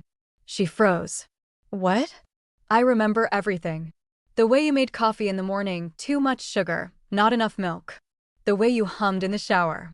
The way you looked at me like I was your entire world." Tears were sliding down Zina's face now. "I remember the last day," Junpyo continued, his voice thick with emotion. "Coming home and finding you gone. The divorce papers. The letter that didn't explain anything. I remember not sleeping, not caring about anything because you were gone." "I'm sorry," Zina sobbed. "I'm so sorry. I made a terrible mistake. I saw that video and I believed she was telling the truth and I didn't trust you and We have a daughter," Junpyo interrupted. Zina nodded, smiling through her tears. "Hannah. She's almost 3. She has your eyes. Your stubbornness. I want to meet her," Junpyo said. "I want to meet our daughter." "Of course," Zina said. "Of course you can meet her. She's been asking about you. She knew you were her daddy before anyone else did." Her phone rang. Zina frowned and answered it. "Hello." Junpyo watched her face go pale. "What?" she whispered. "When? How did she? I'll be right there." She hung up, her hand shaking. "Zina, what's wrong?" "It's Hannah," Zina said, her voice breaking. "She's been kidnapped. Yuna took her." Zina stood alone in the middle of a vast, empty warehouse. Junpyo had wanted to come with her. Had insisted. But Yuna's message had been clear: come alone or you'll never see your daughter again. So here she was. Alone. Terrified. "I'm here," Zina called out. "I came alone, just like you asked. Please, just let me see my daughter." A door creaked open. Yuna stepped out, holding Hannah's hand. The little girl was crying, her face streaked with tears. "Mommy," Hannah sobbed. "Baby," Zina breathed, taking a step forward. "Stop." Yuna pulled out a gun. Zina froze. "You ruined everything," Yuna hissed. "Everything I built. Everything I planned. He was supposed to be mine." "He never loved you," Zina said carefully. "Not really. Those were false memories, Yuna. It was never real. It was real to me." Yuna screamed. "I loved him. I gave him 3 years of my life. And you just waltz back in and take him away like I'm nothing." "Let Hannah go," Zina said quietly. "Please. She's just a child. This is between you and me." "You're right," Yuna said. And she raised the gun. Pointed it at Zina. "Say goodbye." Time seemed to slow down. Zina saw Yuna's finger tighten on the trigger. Saw the cold determination in her eyes. And knew she was going to die. But then a figure moved behind Yuna. Minho. He grabbed the gun, twisting it away. A shot rang out, but it hit the ceiling. And then Junpyo was there, running past Yuna, scooping Hannah up in his arms. Police flooded the warehouse.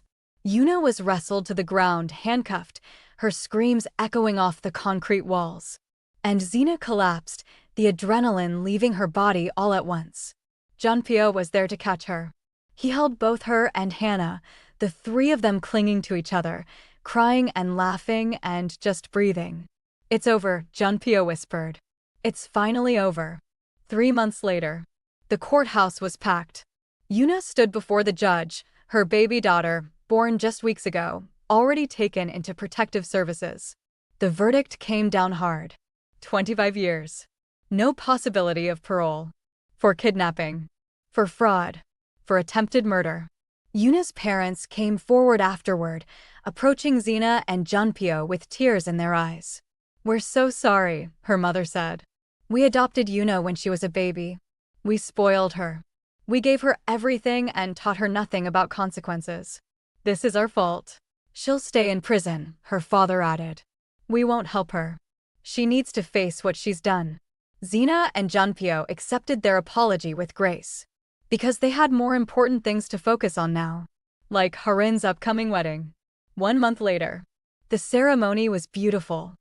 Harin looked radiant in her wedding gown, her soon-to-be husband, the man she'd been secretly dating for months, looking at her like she hung the moon. The reception was held at the same hotel where Junpyo and Zina's reunion party took place. It was all over the magazines. Former secretary reclaims her Mafia king husband, a modern love story. Mama Kim was there, crying happy tears as she hugged Zina. "I'm sorry," the old woman whispered. "I should have trusted you. I should have believed in you." "It's okay," Zina said, hugging her back. Everything worked out in the end. Minsuk was there too, with a beautiful woman on his arm. "Zina, Junpyo," he said, approaching them with a smile. "I'd like you to meet someone. This is Jiwon, my childhood friend and, well, we just got engaged." Zina felt happiness bloom in her chest. "Congratulations," she said sincerely. "I'm so happy for you, Minsuk." "Thank you," he said. "For everything. For showing me what real love looks like. For helping me understand that sometimes the person you're meant to be with has been there all along." They hugged, both of them smiling, both of them having found their peace. 2 weeks later. Zina and Junpyo's vacation was long overdue. They left Hannah with Harin, who was delighted to play aunt, and flew to a private island in the Maldives.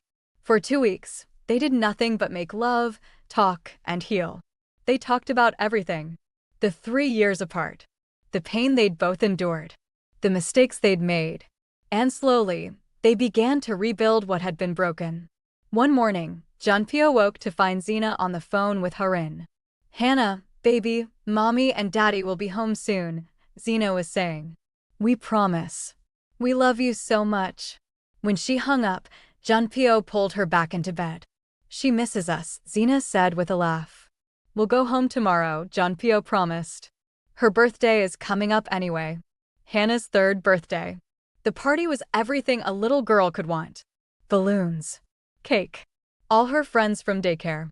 And both her parents, together, smiling at her. As they sang happy birthday, Zina felt Junpyo's hand slip into hers. And when the song ended, she leaned close to him. "I have a present for both you and Hannah," she whispered. "Really?" Junpyo asked. Zina nodded, and then she handed their daughter a wrapped box. Hannah tore it open excitedly and pulled out a tiny onesie. "What is it, Mommy?" Hannah asked, confused. "It means," Zina said, kneeling down to her daughter's level, "that you're going to be a big sister. Mommy has a baby in her tummy." Hannah's eyes went wide. "A baby? Oh my goodness, you're pregnant?" Junpyo asked, his voice thick with emotion. Zina nodded with tears in her eyes, and before she could say anything more, Junpyo kissed her deeply. After the kiss, Hannah squealed with delight and threw her arms around both her parents. 9 months later. The delivery room was chaotic. But this time, Junpyo was there, holding Zina's hand, whispering encouragement, being the partner he hadn't been able to be for Hannah's birth. And when their son and daughter entered the world, screaming and perfect, Junpyo cried. They named them June and Zara. And as Zina held her newborn twins, with Junpyo beside her and Hannah being brought in to meet her new siblings, she felt something she hadn't felt in years. Complete peace. They'd been through hell. They'd lost each other and found each other again. They'd been broken and rebuilt. But they'd made it. And as she looked at her husband, the man who'd loved her enough to erase the pain of losing her, the man who'd fought his way back to her, Zina knew with absolute certainty. They were going to be okay. More than okay. They were going to be happy. Forever. The end. Before I go, I just want to take a moment to say thank you. When I started this story, I didn't know if anyone would stay until the end. I didn't know if Zina and Junpyo's journey would touch your hearts the way it touched mine. But you stayed. You stayed through the heartbreak. You stayed through the betrayal. You stayed through the tears, the shock, the anger, and the pain. You stayed when Zina was at her lowest. You stayed when Junpyo couldn't remember her. And you stayed all the way until they found their way back to each other. That means everything to me. Every single one of you who watched, commented, shared, and hit that like button, you are the reason this story came to life. You are the reason I kept writing. Every comment asking what happens next pushed me to create more.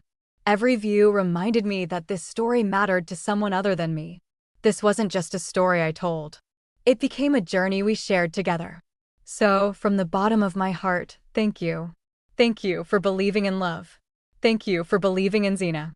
Thank you for believing in me. This is not goodbye. This is just the beginning. I have so many more stories waiting to be told, and I hope you'll be there with me for every single one of them. Until next time, keep loving, keep believing, and keep watching. With all my love and gratitude. Afro-Korean Diaries.